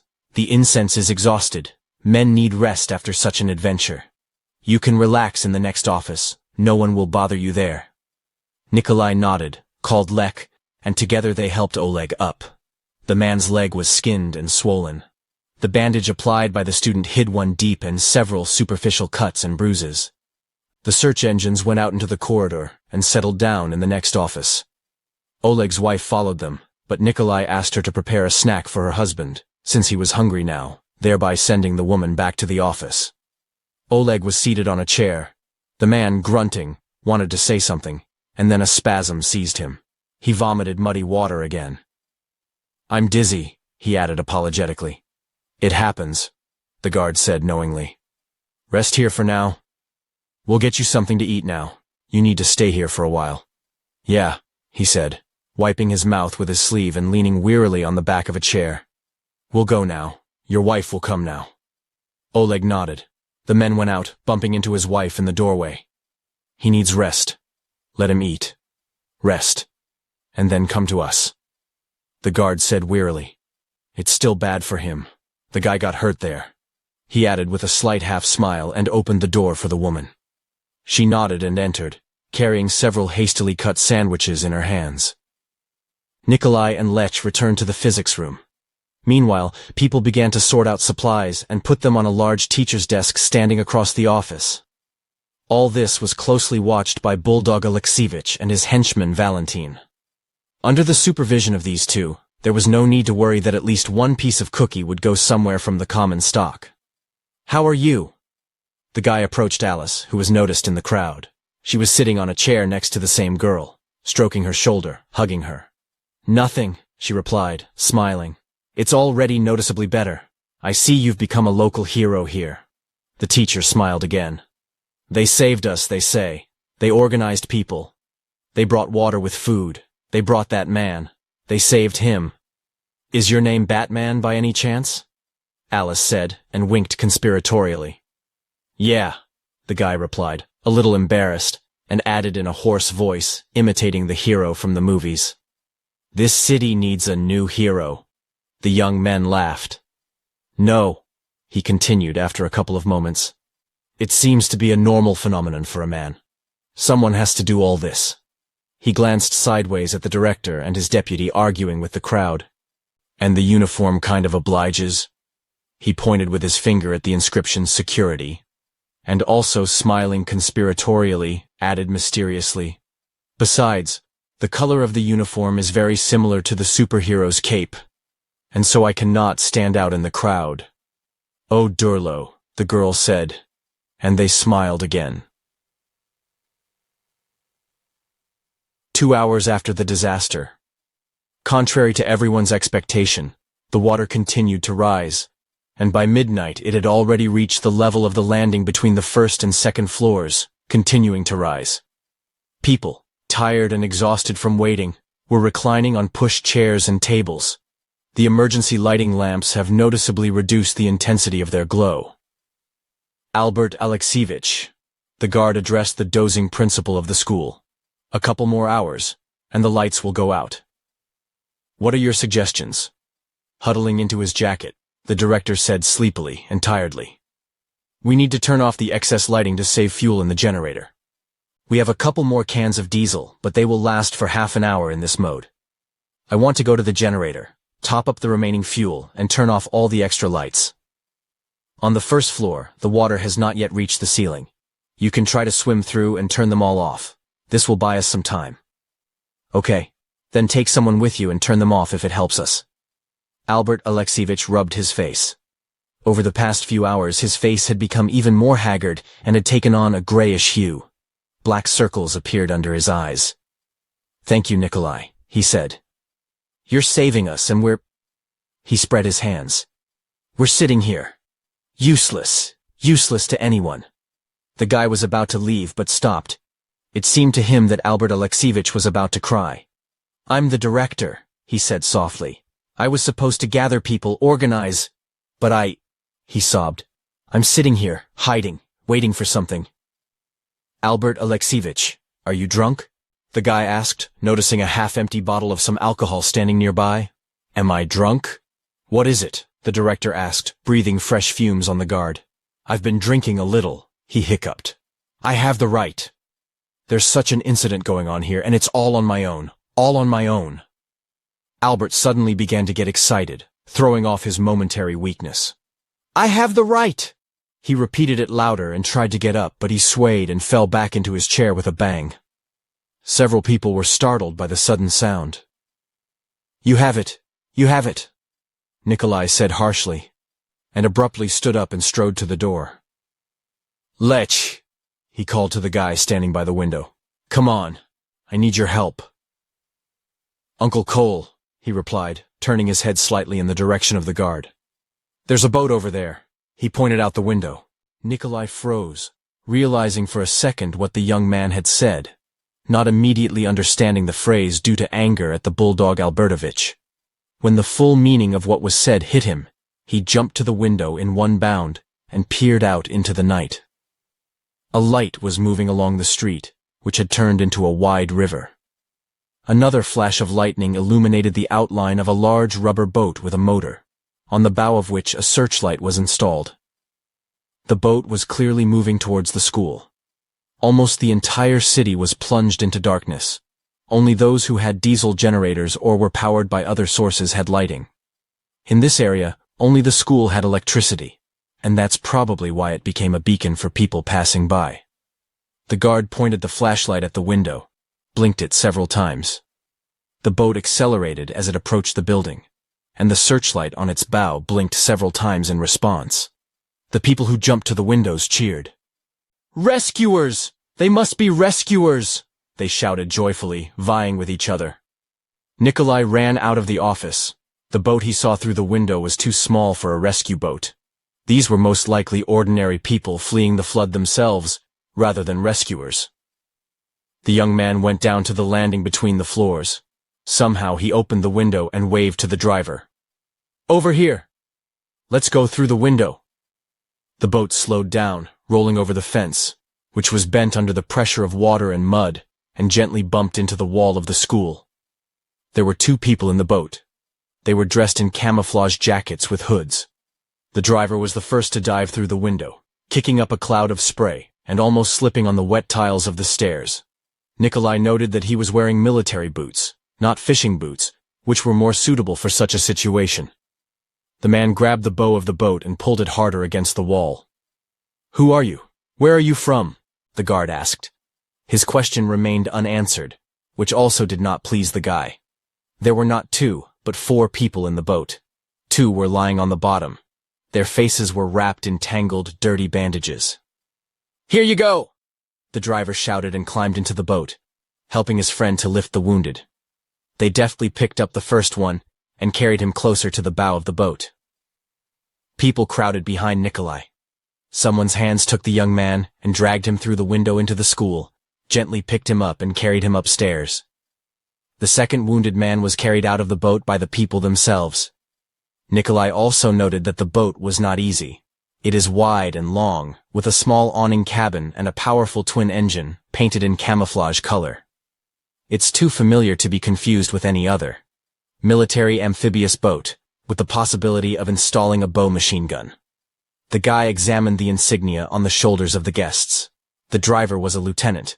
The second soldier turned out to be a captain, and the wounded were 2 sergeants, a senior and a junior. "Are you rescuers?" Bulldog Albertovich asked, drunkenly leaving the office. The lieutenant in front waved him away and walked on to the wounded man. Crouching down in front of him, he took off a large medical bag from his shoulder. "Step back," he said, and turned to the crowd. "Who's in charge here?" the captain asked loudly, entering the office, and took off his raincoat. "I am," Albert Alexievich replied timidly, seeing that the military man had full ammunition under his raincoat. A black bulletproof vest with pouches, a pistol in a belt holster, and a short automatic rifle hung under the man's right arm. "Are you rescuers?" he continued ingratiatingly, having overcome a fit of fear. "Yes," said the soldier. "Almost. We," he broke off, "are the advance patrol, collecting data on the survivors. How many people are there?" Bulldog Albertovich hesitated, glanced at his deputy. He began to look around hungrily, trying to count the people who had taken refuge in the school. 27, came a voice from the doorway. The captain turned to the guard who was leaning against the door jamb and folded his arms on his chest. "There are 27 civilians here. 11 women, 7 children, and 9 men. 1 is slightly wounded, with a leg injury, a deep cut to the calf muscle, with a suspected fracture." "Who are you?" the military man asked, taking a step forward. "The school security guard," Nikolai replied. "What is the situation?" "People are scared, but they can move. We don't have many provisions, but we'll have enough until morning. The diesel generator will work for another 2 hours. There are no medicines. The first floor is almost completely flooded. The doors and windows here on the ground floor are closed, which slightly reduces the flow. The windows in the elementary school are broken. The stream runs through. The roof collapsed in the assembly hall." "Good," said the military man. "We need a separate office to accommodate our wounded." "In the meantime, I'll go tie up the boat," the guard boomed from behind him, and before the captain could react, he went downstairs. Something was bothering the guy, and he decided to take advantage of the moment to inspect the boat as quickly as possible. "Wait!" the soldier shouted to him, who managed to get down to the landing.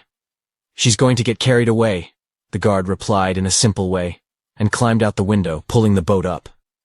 "We need to fix it," he continued, ignoring the officer's reaction. He quickly climbed out of the window into the pouring rain, grabbed the rope, and when the captain climbed in after him, he threw it at him with force. "Tie him to the railing," the guard shouted, playing the fool, not ignoring the fact that the captain tried to grab the machine gun when he ran up. In that second, while the military man was deciding what to do, Nikolai quickly examined the boat. The chair in front of the steering wheel, 2 large wooden boxes painted green on the sides of it, very familiar to the guy in the service. These were usually used to transport ammunition to the firing range. Nearby lay a pair of heavy-looking canvas bags and a large metal suitcase. Clumsily, as if by accident kicking the bag, he heard the clang of metal. "If there are bullets, then there are guns," he thought. Should I get the bags? He shouted to the captain, who was already climbing out of the window, having tied up the boat. I'll do it myself, he growled. Don't touch anything. The guard spread his hands, and with the same goofy smile, he went back. While the captain was busy with the bags, the guy returned to the corridor. There he ran into a lieutenant who was helping one of the sergeants walk, and approached from the other side, throwing the wounded man's arm over his shoulder. What happened to them? What is it? He asked, carefully watching the lieutenant's reaction. A burn. We had an accident when we were rescuing people from their homes, the lieutenant said. Where are the survivors? I didn't find anyone else in the boat. We took them to headquarters, the soldier replied irritably. And where is the headquarters? Will you take us too? And then there are children, women. Of course, we'll take them. Now we're just going to get the sergeants back on their feet. Why not send them to headquarters right away? Can you radio for help? They entered the door of the office where Oleg was sleeping after being wounded. That's where we were going, the soldier replied anyway, not hiding his annoyance at the annoying guard. Listen, Lieutenant. The school guard suddenly threw off his appearance of a happy survivor as soon as the door closed behind them. Don't tell me stories, he said so harshly that the lieutenant recoiled from him. The change in his voice was so striking. You were driving from the park, and you came there by river from the unit. You don't know any rescue point, because the nearest emergency headquarters is 200 kilometers away, and you wouldn't have made it here by morning on such a road. The guys were burned not by fire, but by some kind of chemistry. Their clothes are intact, and their skin is bubbling as if from acid. Who are you? Grabbing his service pistol, throwing the wounded man's hand off his shoulder, the lieutenant hissed. Quiet, quiet, the guard said, not looking at the lieutenant, carefully laying the moaning sergeant on the floor. I'm a school guard, he said firmly, straightening up, looking straight into his eyes. You're telling them lies there. The door to the office opened, and the captain and Albert Alexeyevich came in, trotting after the military man, trying to talk in a slurred language. When the captain saw the gun pointed at the guard, he immediately got up, his hand slid to his holster. Albert Alexeyevich somehow grunted incomprehensibly, and rolling his eyes, rolled to the floor, losing consciousness. What's going on here? The captain asked loudly and harshly. Comrade Captain, there's someone suspicious here. The lieutenant pointed at the calmly standing guard with the muzzle of his pistol. The captain looked at the guy. You're not rescuers, Nikolai said. You are from the unit in the mountains. You also had a flood there, and you moved to the city. Right? He sounded more affirmative than questioning. The captain thought about it. After thinking about something a bit, he relaxed his hand. Lieutenant, stand down, he said, and he turned to the guy. Served? The guard nodded affirmatively. It's obvious. Did you fight? Another nod. That's what I assumed. The captain shook his head and walked over to the director lying on the floor. That's right. We are not rescuers. We are from the unit. He examined the man lying there, squinted, smelling a slight fume. We have an accident there. A transformer exploded. Some of our chemists are dosimetrists. These two were in the laboratory. When the lights went out, some kind of valve was blown off, either with chlorine or something else. Burned, as you can see. They sent the guys to the village to take us to the hospital. We're not local. We were walking at random. We saw lights. Like a government building. We decided to stop by. I see, Nikolai said, and nodded at the director lying on the floor. How is he there? The captain straightened up. He passed out. Is he such a weak one? How did they make him a director? The guard shrugged his shoulders. I see. Listen, you shouldn't tell anyone, because your people are nervous. We'll wait until morning for the storm to end and try to move on. We can take the women with us. We'll report you to headquarters as soon as we get there. The boat saw for itself. It won't take all of them, the captain said in his own way, smiling. Okay, the guy agreed after a moment's thought. Women and children, at least, will put up with it somehow. Throughout the conversation, the lieutenant looked at the guard incredulously, and as soon as he left, he whispered something to the commander, to which he shook his head negatively. 01. 3 hours after the disaster, both wounded soldiers were moved to a separate room, at the captain's insistence. The senior sergeant, being unconscious, needed urgent hospitalization. The wounds on his face and body looked creepy. The skin turned green, split in places, oozed pus, and was covered with blisters, as if burned. The second sergeant didn't look much better. He complained of pain and was injected with a dose of painkillers with sleeping pills extracted from a military field medical bag. The same lieutenant examined Oleg's leg at the same time, applying a clean bandage and giving a couple of injections of tetanus and painkillers, after which Oleg, complaining of nausea, fell asleep again. Nikolai was standing on the stairs leading to the interstory flight. The water continued to rise and had already hidden the second step, completely flooding the first floor, where they had not turned off the light bulbs, and now they were sparking and exploding hollowly in the depths. "No matter how short-circuited," Alice said softly, standing next to him. "I'm thinking the same thing," the guy said anxiously. "It doesn't seem like they should, but in a good way they would have to be turned off, of course." There was a dull fluff in the corridor again. The last light bulb exploded, and the corridor was completely covered with impenetrable darkness. Only the rays of the lanterns highlighted the dirty, swaying surface. The storm subsided. Lightning was already flashing somewhere in the mountains, but the thunderclaps reflected and amplified from the rocks still made one shudder. The girl glanced at her watch. "It's 2 o'clock in the morning. Would you like to get some sleep?" she said, looking at how the guard was rubbing his eyes hard with his palms. "No," he said. "Something is watering. The water is dirty. The slag probably got in when diving." The girl shone the light on Nikolai's face. His eyes were really red and watery. "You need to get some sleep, Batman. People are safe. Stop playing the hero already. The military is here. They'll rescue us soon. Get some rest for now." The guy grinned skeptically. "Oh, soon," he thought, remembering the conversation with the captain, and suddenly, even to himself, he yawned. "Here." Alice immediately shook her head, not missing the opportunity. "You can barely stand on your feet. Rest for at least an hour." The man looked at the teacher. Her face expressed nothing but fatigue and slight concern. "Yes, I suppose so," Nikolai surrendered, suddenly feeling weak. "I'll take a nap." "Will you wake me up?" "You just need to add fuel to the generator." "Can you help me?" The girl nodded her head. They moved down the corridor, shining a flashlight on themselves. As they passed the room with the military, they both heard indistinct noises.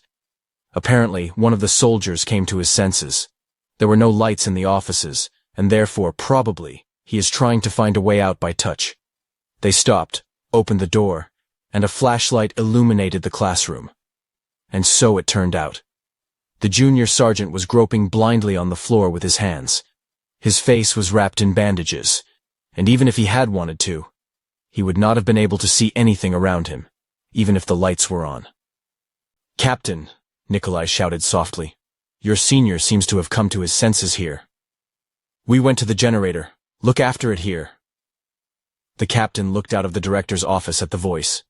He and the lieutenant occupied it almost immediately, explaining that they needed to develop a plan for further actions.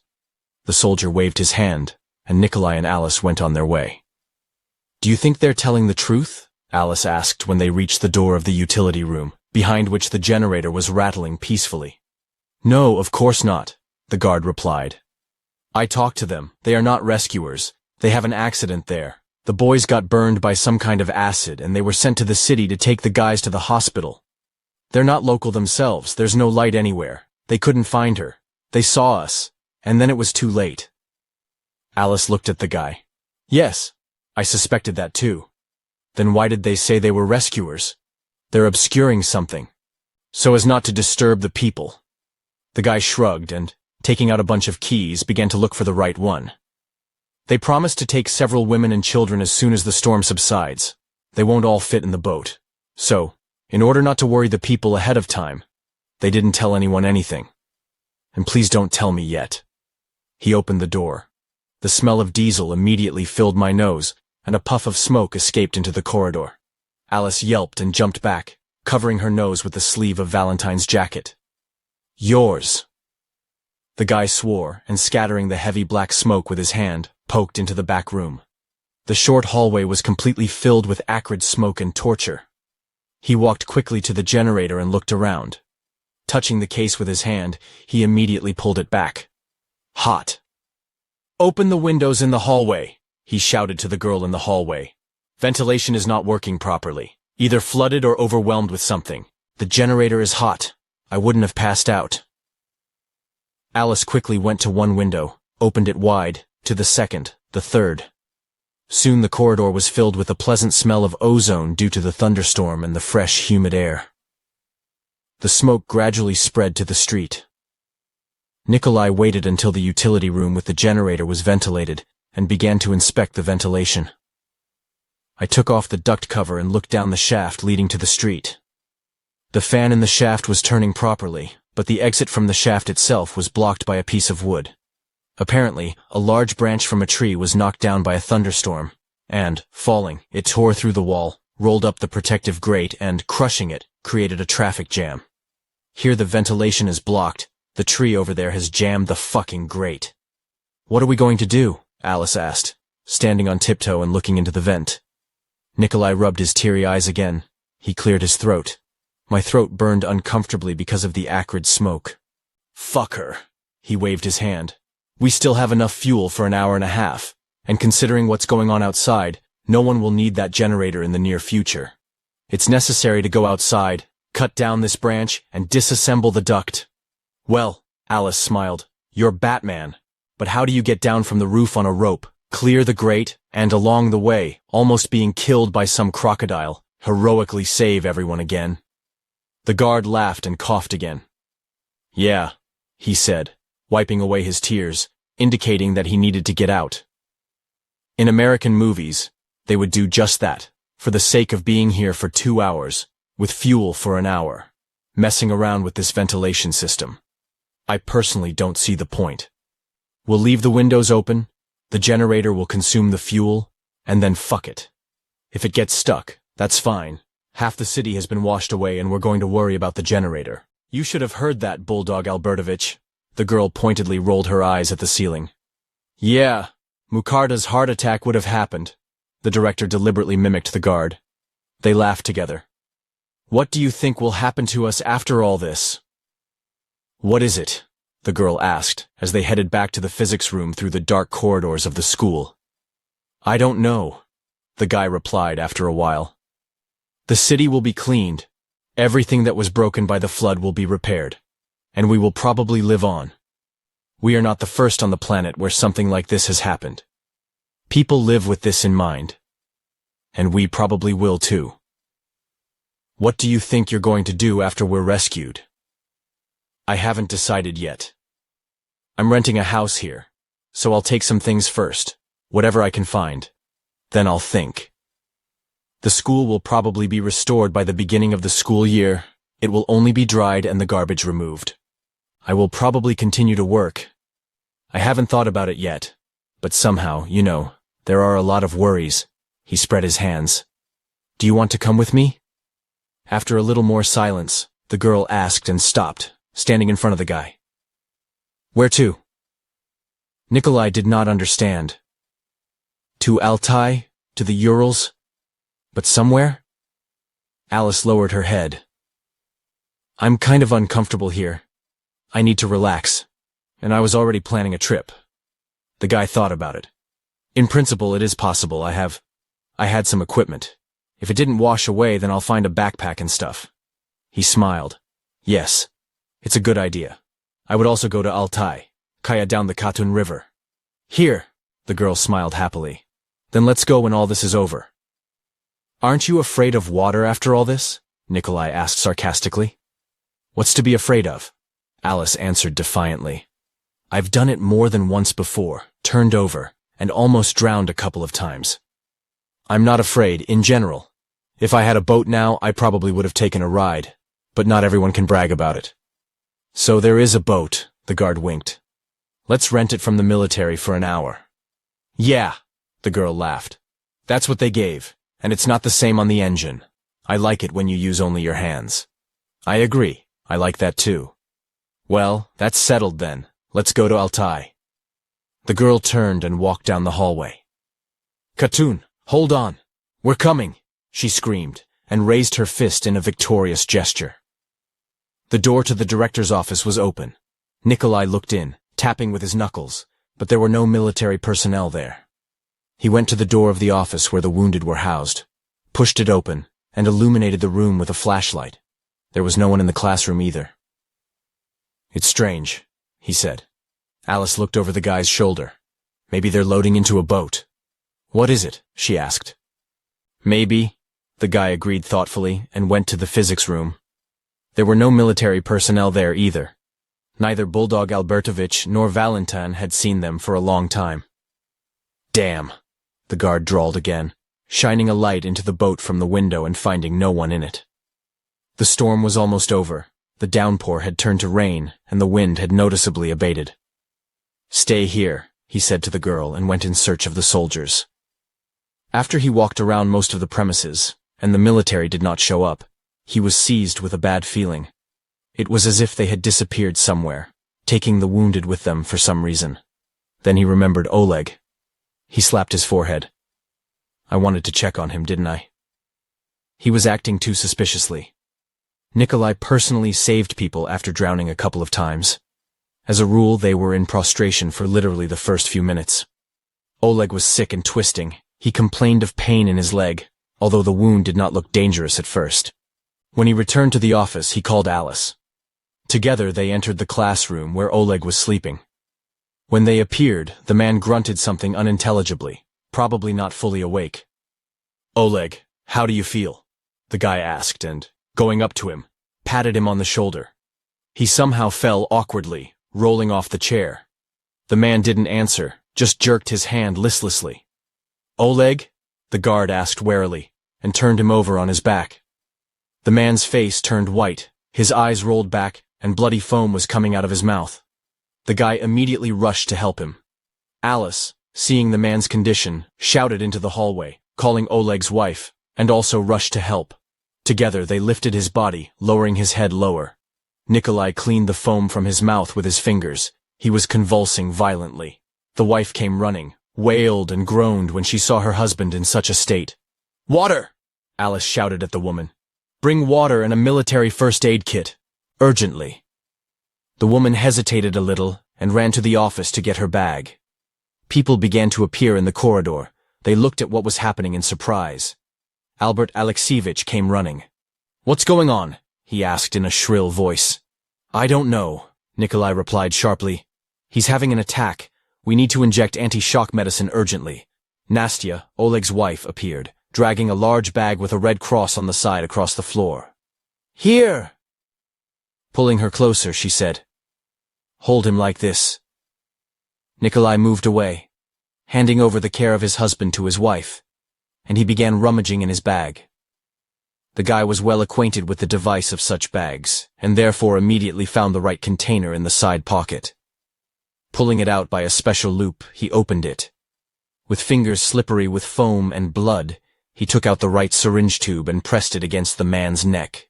The syringe cracked hollowly, injected medicine into a vein that had swollen in the man's neck. Oleg jerked violently a couple more times, and the attack began to subside. They washed his face and mouth with a strong stream of water from a bottle. Oleg suddenly became quiet, but his body shuddered with a spasm and immediately froze. Cole, Alice said softly, and pointed with her eyes at the man's leg. The guy followed the girl's gaze. The bandages covering the wound came loose, revealing an unpleasant picture. A deep bluish cut on his calf was festering. An unpleasant green odorous liquid was leaking out of it. The edges of the wound seemed to have been melted, and the skin was covered with bubbles, as if from acid. Like those soldiers, the guard said, dumbfounded, carefully examining the wound. It has become noticeably bigger. If it initially looked like a narrow cut, now almost the entire leg was affected by something incomprehensible. The skin on the leg peeled off in places. In places it seemed to melt into the meat and had a greenish sheen. A white bone could be seen in the tear of the muscles. What's wrong with him? Nastya asked, startled, when she saw her husband's leg. How's that? What is this? He's not breathing. What is it? She suddenly cried out. What did you give him? Nikolai shifted his gaze from Oleg's leg to his wife, realizing for a second what he had said. What? He asked uncomprehendingly, and rushed to the man's neck, trying to feel the pulse with his fingers. It's anti-shock, the man said in surprise, and began to turn the man over on his back. Alice, intensive care, he shouted, ripping off the man's shirt. Her body didn't look any better underneath. It was covered to the chest with strange bubbles with a greenish tint. The skin on his chest tightened, covered with some kind of crust. The guard recoiled from the man along with the women. Albert Alexievich gasped in fright behind them. What's wrong with him? He said, and staggering grabbed the door jamb. I don't know. Nikolai turned to the director for a moment, and at that moment he felt Oleg shudder slightly under his hands. Oleg! Nastya exclaimed joyfully and rushed to hug the man. He growled something. The guard pushed the girl away from her husband. The man's gaze was swimming. Don't interfere, he needs air. Step back and don't snuggle. He's infected with something. And added louder for everyone. Step back, everyone needs to get out. Oleg is infected with something. We need to leave him here for now. The man growled again, protesting, but his tongue wouldn't work. Injecting him with a new dose of sleeping pills and painkillers, the guard was barely able to tear Nastya away from her husband and, together with Alice, pushed her out the door, locking it. He looked down at his palms. He rushed to the stairs, went down to the bottom step and began to vigorously wash the green bloody foam off his hands. A few seconds later, Alice joined him. What is it? What is it? She asked, her eyes wide with fear. I don't know, the guy said thoughtfully. It started with a wound. It's the most damaged. Maybe something was scratched in the water. Maybe someone bit him? What is it? The girl asked, slowly shifting her gaze to the water swaying at their feet and pulling her hands away in fright. Maybe some kind of leech or worm, the man suggested, also cautiously moving away from the water. Or maybe he was poisoned by something before that. Or maybe the military injected something? Alice gave another version. They also have 2 wounded men with the same symptoms. The guard and the teacher exchanged glances. We need to find the military. But you've been looking everywhere. Catching up with him in the hallway, the girl said. Not everywhere, he said, resolutely heading for the door leading to the elementary school. Stepping quietly along the dark corridor, not risking to light himself with a flashlight, Nikolai walked to the stairs leading to the first floor. From afar, he heard indistinct rustling and the sounds of distant voices. Alice walked behind, not wanting to hear that it could be dangerous, arguing that she would be safer with him, and reminding him that she was far from a fairy and could take care of herself a little. As they got closer, they heard snatches of military conversations. They were fiddling with something in bags that looked like bodies wrapped in them, shining lanterns at themselves. The guard immediately decided that they had the wrapped bodies of the sergeants in the bags. We need to burn the bodies, the lieutenant whispered, putting one bag on top of the other. We must, the captain agreed. Yes, how to do it, you can see for yourself. We need to get out of here, the storm is gone. The lieutenant grumbled again. Have you seen how many of them there are? They'll be here soon. The school is like a beacon. Yes, Lieutenant, but there are civilians here, we won't leave them. We have to get out, Captain, the lieutenant hissed. We'll take the women and go. I've already seen the first ones through the window, and soon people will notice. Bodies are being dragged down the river there. The stream is continuous here. God forbid these creatures get into the school. It's okay. The lieutenant swore when one of the bags twitched. Mother! Stop it! He cried, jumping back. The captain also shied away, shining the light on the bag in which the sergeant was twitching. Lateka spoke in fright, nervously pulling the pistol out of its holster. This vaccine doesn't work for shit. Scientists have taught us. Nikolai slowly approached the stairs, pushing Alice in the arm, forcing her to stop with a gesture. He had a perfect view of the scene unfolding in the stairwell. The guy suddenly broke into a sweat when he saw 2 soldiers standing with guns pointed at the bag where their colleague was lying and trying to get out of it. Is he even a colleague? Maybe they're not real military men either? It flashed through his mind. They put on a uniform, stole a boat with weapons. Sweat stung his eyes, The guy wiped his sleeve and backed away. "Captain!" The lieutenant screamed hysterically when the sergeant's fingers nevertheless tore through the thin polyethylene. He flipped the safety off his pistol and pointed it at the junior sergeant's head, ready to fire. Then a chair came crashing down on his back from somewhere above. The soldier pulled the trigger, but the bullet went into the wall. Immediately, a black, rushing shadow kicked the lieutenant in the jaw, causing him to fall on top of the sergeant, who was half out of the bag, and they tumbled into the water. The captain fired, and in a flash, he saw the guard's face. The captain's lantern went out instantly, covered by the attacker's palm, and a blow knocked out the air in his ribs. The lieutenant was floundering in the water, struggling with the furiously growling sergeant. They clung to each other, kicking up a cloud of spray. The lieutenant was screaming like a girl, and the sergeant was tearing at his face and arms, growling like an animal. "Holy shit!" The captain swore hoarsely, trying to get air into his chest, pinned by a guard on the tile of the stairs. "What have you done, moron?" he roared, breaking into a roar. "Mother! Ma'at! They're infected. The water is infected." "Don't move," Nikolai breathed into the soldier's ear with a growl. The guy quickly disarmed the captain and pointed his gun at him, moving away to the wall, breaking the distance. Meanwhile, the lieutenant jumped out of the water with a roar, staring at the guard in shock, clutching the wound on his arm. It looks like the sergeant tore a decent piece of meat out of her with his teeth in the heat of the fight. The sergeant himself was nowhere to be seen. The guard looked at the water over the military man's shoulder. "Where's the sergeant?" "What is it?" he asked gloomily. "He bit me!" the lieutenant shouted, clutching the wound. The captain glared at the guard. "Do you realize what you've done?" he blurted out. "You'll explain everything to me now," the guard said, frowning at the captain. "What the hell is going on here? Why did you pack your colleagues in bags? And why did a man with a broken leg get covered in the same filth as these two?" Suddenly, the lieutenant rushed at the guard with a wild look. He tried to grab Tom by the throat, but Nikolai covered himself with his left hand in time and immediately kneed the soldier in the ribs, just below the bulletproof vest, knocking his breath out and dropping him onto the wet tiles of the stairs. "Stop! Stop it!" the captain shouted, pointing the pistol he had pulled from his back at the guard. "Stop! You don't know what you're doing!" Nikolai turned his pistol on the captain. Alice squeaked faintly from upstairs. The soldier shifted his gaze for a moment, and that moment was enough for the guy to grab the second pistol from the opponent with a sharp grip. The man hissed from the pain in his twisted arm. The lieutenant took advantage of the moment, jumped up and wanted to rush at the guard, but suddenly the commander caught his colleague in a grip, and with a sharp movement twisted his neck. The lieutenant's body convulsed and fell into a puddle, sending up splashes. "The fighter!"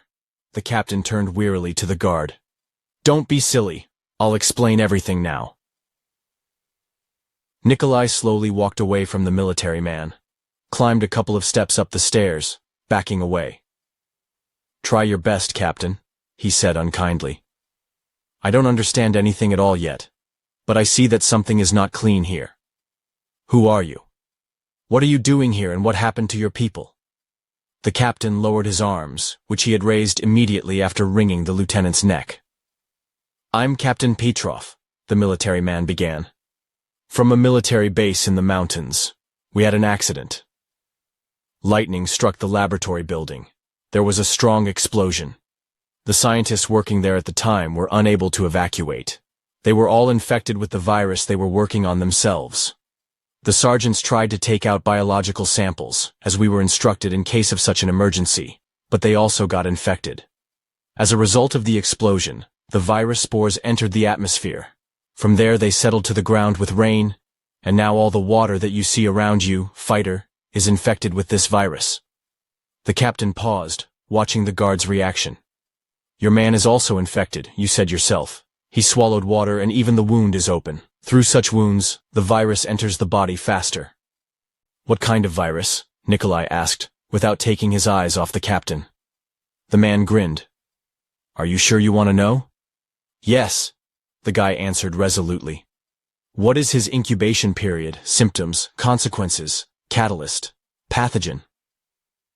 The military man looked at the guy with respect. "Poking around?" "What is it?" he asked, and nodded to himself. "It's a zombie virus. The surprise on the guard's face was revealed only by a raised right eyebrow. That's what we called him.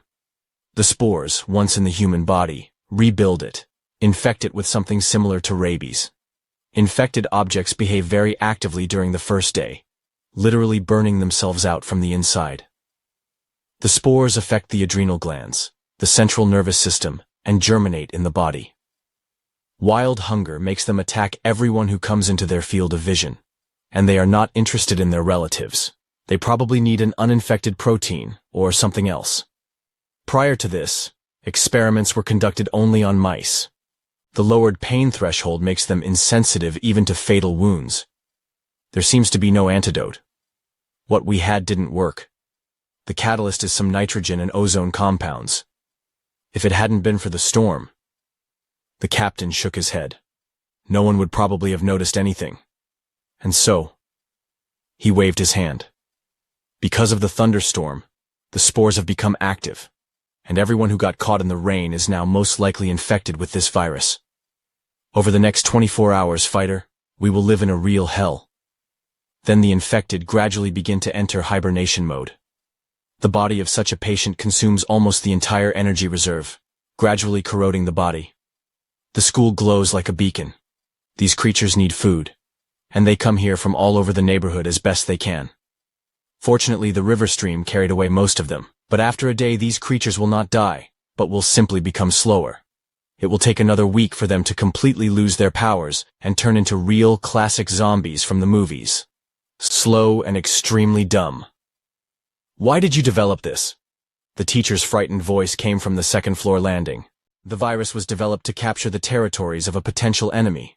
Sprayed over the city, it destroys most of the enemy, and the inhibited remnants could easily be cleaned up with less blood. I'm not happy about it myself, and we found out about this virus after the accident, and one surviving scientist managed to tell us about it before he died. That's why we blew up the base and moved the 4 of us here.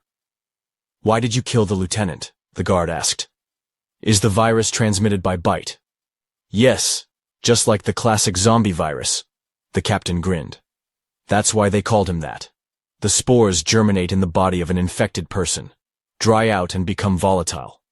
But they are active only in a humid environment, and therefore are not dangerous for the majority of the population. Damn thunderstorm, the captain swore again. That's bullshit, the guard said wearily, and rubbed his eyes. Floods are not enough for us, and then there are these zombies. Nikolai didn't have time to finish. The sergeant from earlier jumped out of the foaming water on all fours, scooping up his hands like a dog. He rushed at the captain, who did not even have time to turn around.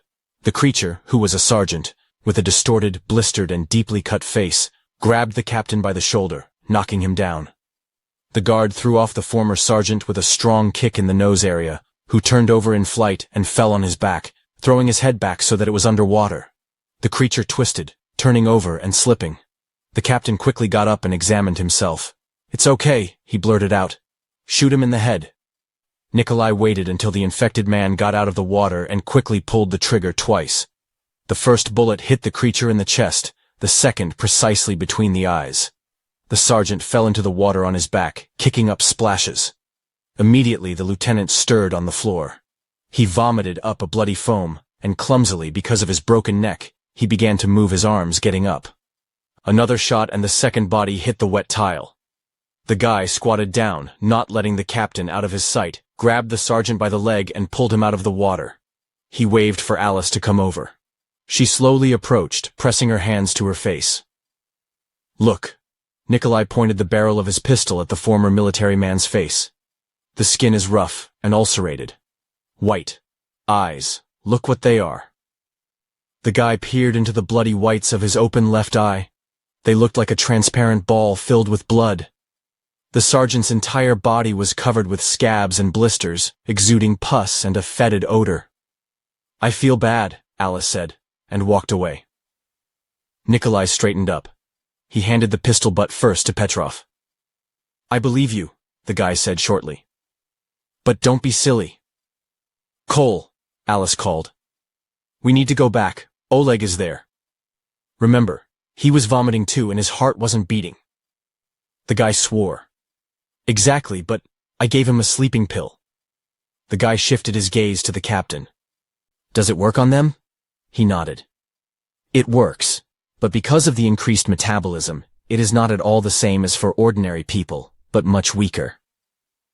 What are the symptoms of the infection? Repeat, the guy said quickly, removing the unloading from the lieutenant, pulling out everything that could be useful from his pockets. Nausea, dizziness, the captain began to enumerate, arming himself. Irritation of the mucous membrane, redness of the eyes, he pointed the pistol at the sergeant's face. Keratinization of the skin surface, green boils all over the body. The teacher and the guard exchanged glances. Oleg has it all, the guard confirmed with an unpleasant grimace. We need to get back urgently, he began, when suddenly he heard a strange sound. The sound of water flowing through the broken door and going through the corridor through the broken windows has somehow changed, just for a moment. The guy raised his head. There was a driftwood floating in the middle of the corridor. Apparently it had been dragged here by the current. A second woman followed her into the hallway. In the dim light of the setting lantern, they did not immediately see the details. The driftwood jerked, waved its arms, bared its jaws and, floundering clumsily, began to move towards the people. Behind her, several more bodies floated into the corridor, which, growling and howling, began to move towards the light. Damn it! The captain swore. Nikolai abruptly moved to the stairs, hiding the beam of the flashlight. Let's run! He shouted, and grabbing Alice by the hand, started up the stairs. There were several bangs behind me. It was the captain who targeted the creatures and mowed them down one by one with precise shots. When they reached the door, the guard and the teacher stopped and waited for the captain to reach them. They locked the doors with him. How long will it stand? The military man asked. The door is new, wooden. It is designed for children. If 5 to 6 people are pushed, the hinges will not hold. The concrete is crumbling. Understood, the captain said with annoyance. Let's use cabinets, the girl suggested, looking at the nearest classroom door. The men exchanged glances. Nikolai kicked down the door with a run, not bothering to pick up the keys. The men immediately ignored the wide cabinet standing along the wall. It clearly would not pass indiscriminately into the doorway, so they immediately grabbed a heavy teacher's desk and dragged it to the door. Hush, Alice said, listening to the door. It seems they've lost us. The men nodded and began to move more quietly. They built a barricade of tables and chairs pretty quickly, and within 5 minutes, an impassable blockage had formed in front of the door. Several times during this time, someone started growling and scratching on the other side of the door. Then people froze, and as soon as the rapid footsteps moved away, they began to build a barricade again, trying not to make noise. I have to stand it, the captain whispered, tugging at the blockage, deciding that it would be enough. This one, yes. Nikolai emphasized the word, this one. We have a glass first floor all over the school. How many more holes there are? Who the fuck knows? We need to barricade the main staircase. If they are already here, then they could probably find breaches nearby. The trio quickly moved down the corridor. They heard a woman scream as they approached. There were sounds of fighting and scuffling ahead. The captain was the first to break into a run, and, stamping his heavy boots, ran out onto the lighted area near the physics room. The guard with the girl ran in after the military man. Several people were fighting in the office, shouting and swearing. Albert Alexievich was standing against the wall, huddled in a corner, standing on a chair and comically tucking his arms like a gopher's paws. When he saw the men, he jumped off his pedestal and, hiding behind their backs, began to babble incoherently. Nastya, she's going to Oleg. And he looked at her. We tell him to calm down, but he does. And he throws himself, bites. Alexei Egorovich's leg was bitten through, half his wife's face. We give him a chair, and he moves on. Now here. The captain was the first to break into the group of fighters, pushing away a man in a jacket, who furiously, sitting on top, punched some poor guy with his fists. The captain immediately identified the infected person by his eyes and shot him in the head.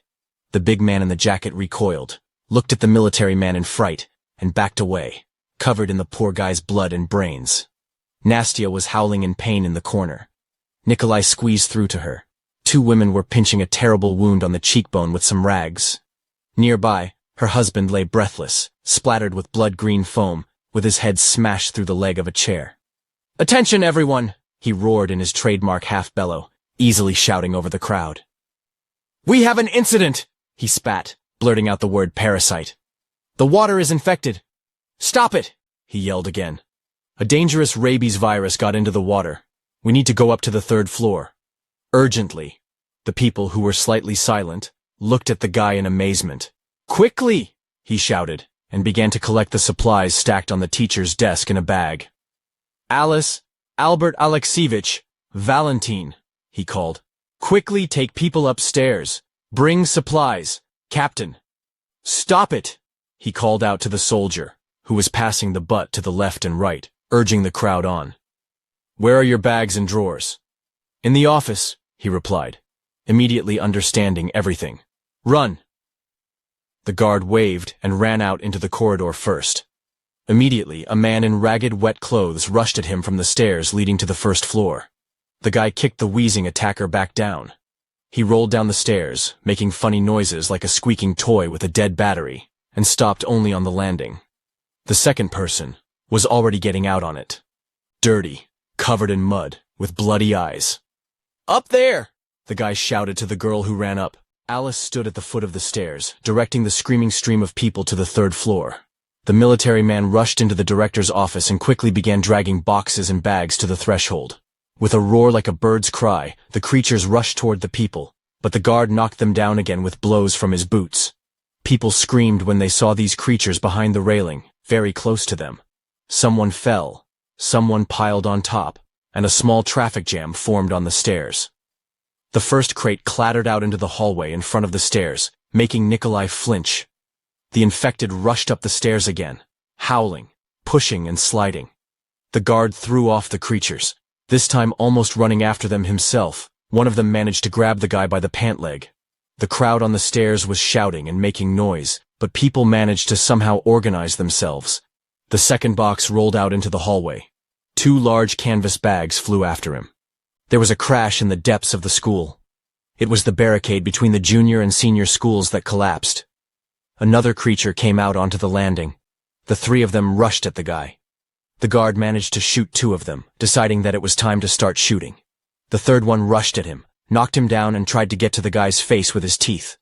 Alice screamed and kicked the creature in the temple. It grunted, and Nikolai was able to push off the floor and throw the infected man down. He rolled down the wet stairs and knocked down 2 more relatives who had almost reached the floor. There was a roar and the sound of a barricade collapsing in the corridor. The captain grabbed the crate with one hand and opened fire through the railing at the climbing creatures. The machine gun in his hands rumbled, deafening in the narrow corridor. Bullets tore through the bodies of the infected, who kept coming and coming out of the murky water. Alice jumped up to the man and tried to help, but the box was too heavy. The captain waved it away. "Go away! Take the people away!" he shouted. Nikolai pointed the gun at the rising creatures. The time has come when every second is precious, and therefore he decided not to save any more bullets. He felled 2 of the creatures with his first shots. They created a small traffic jam, but then those following took advantage of a sudden step and, clinging to the stairs, climbed to the 3rd floor. 2 more shots were fired, and 2 bodies splashed into the water. Footsteps approached from the corridor to the right. With a kind of bird-like squeal, the first infected man who had made his way through the rubble was rushing at him. He was a crooked, lopsided man with a huge beard, limping on his left leg and missing his right arm. The guard turned the fire on him. 2 bullets, 2 more. The body collapsed at his feet. Without waiting for the store to empty, he started to change it to full, and then another creature came up behind him and knocked him down. It turned out to be one of the injured men, who had apparently applied in the physics room. The guy slipped and fell on the landing in front of the stairs. Twisting around, he tried to reach for the pistol that had fallen out of his hands. The second creature yanked him down the stairs, pulling him down to his joyfully purring relatives. The guard growled and jerked, pushing away the monster looming over him with one hand, from whose mouth viscous green purulent saliva dripped onto his face. He jerked his leg, saved himself from the bite at the last second. He hit it with his shin at random, hit it. Suddenly, a gray-white shadow rushed down the stairs at the creature. Hey, honey! The guy recognized Leica's voice. Hold on! The guy swooped down on the infected man's back, got up and kicked him in the head like a soccer ball, grabbed the torn clothes, tearing the infected man away from the guard, and crouching down, grunting from the strain, made a wrestling throw over himself. The infected man landed on his head with a crunch just on the edge of the step, and rolled down like a sack. Nikolai jumped up, picked up a pistol, pointed it at those running down the corridor, but remembered that he had not had time to replace the magazine. A wave of infected people overwhelmed him, knocked him down. Somewhere nearby, Lech was furiously puffing, struggling with the creatures that had once been humans. The captain sent the rest of the magazine from his machine gun into the corridor, mowing down half of the attackers, helping the guard and the young man fight off. The top! Nikolai shouted to Lech, getting up. Picking up the box, he strode to the third floor. Lech and the captain picked up the second one, and the captain also slung a bag of weapons over his shoulder. They chugged up to the third floor. Petrov shot back with his machine gun with one hand from the infected pressing on him. He managed to create a small traffic jam out of the bodies, gaining a few seconds. A small plywood door with a glass insert was wide open. Alice stood in the doorway, motioning for the men to hurry up. They're in there, the girl said, and pointed to an office at the end of a short hallway to the right of the stairs. Nikolai dragged the box into the classroom, threw it on the floor. He turned around. Alice ran in after him, clung to the guy in fright, who quickly freed himself from his embrace and went out into the corridor, letting Lech and the captain pass. The creatures were already on their heels, screaming and growling with bloodlust. With a couple of shots, the guard knocked down the first of them just before they entered the corridor, and kicked another one. He grabbed the flimsy door and closed it. He turned the key and closed the curtain on the glass insert. The first body immediately hit the door, then the second. The door leaf crunched. The guard jumped back and rushed to the office. The moment he quietly closed the door, there was the sound of broken glass in the hallway, followed a moment later by the crash of a broken door. The infected rushed into the corridor, but not finding the target, they were a little confused. One of them, judging by the sounds, rushed along the corridor in the opposite direction, where there was a wide area, and immediately the rest of the creatures rushed after him. When they reached the landing, they froze again. They started growling, howling, looking around, trying to figure out where the people had gone. Nikolai peered intently into the dark corridor through the keyhole, but because of the almost complete darkness, he could not see anything. Only vague black spots moved uncertainly along the empty corridors of the school. 4. 6 hours after the disaster, people huddled together in fright, sitting on the floor, whispering to each other, in a small office. Nikolai was sitting wearily right by the door, and the captain was sitting on the other side. There was a sharp, croaking, creaking sound in the hallway, with which the creatures that had invaded the school occasionally talked to each other.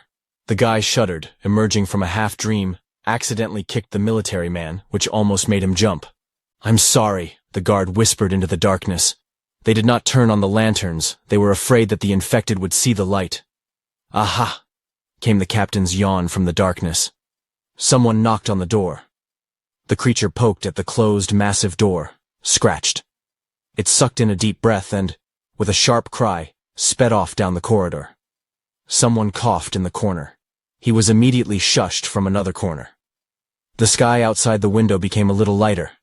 The roar from the water noticeably subsided, turning to a steady noise, similar to a huge old TV with an unplugged transmission standing somewhere below. An hour ago, Nikolai was exploring the neighborhood. The water continued to carry the town in a dirty stream. Somewhere in the distance, several buildings were ablaze.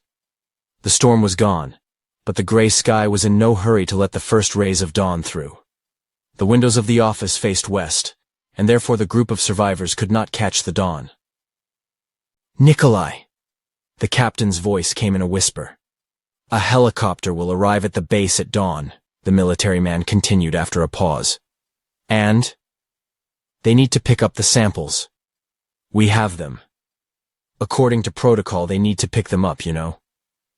"No," the guy replied, yawning. My thoughts flowed lazily from fatigue and drowsiness. My eyes stung and I wanted to sleep. My body was buzzing with overexertion. We have the samples, the captain said again.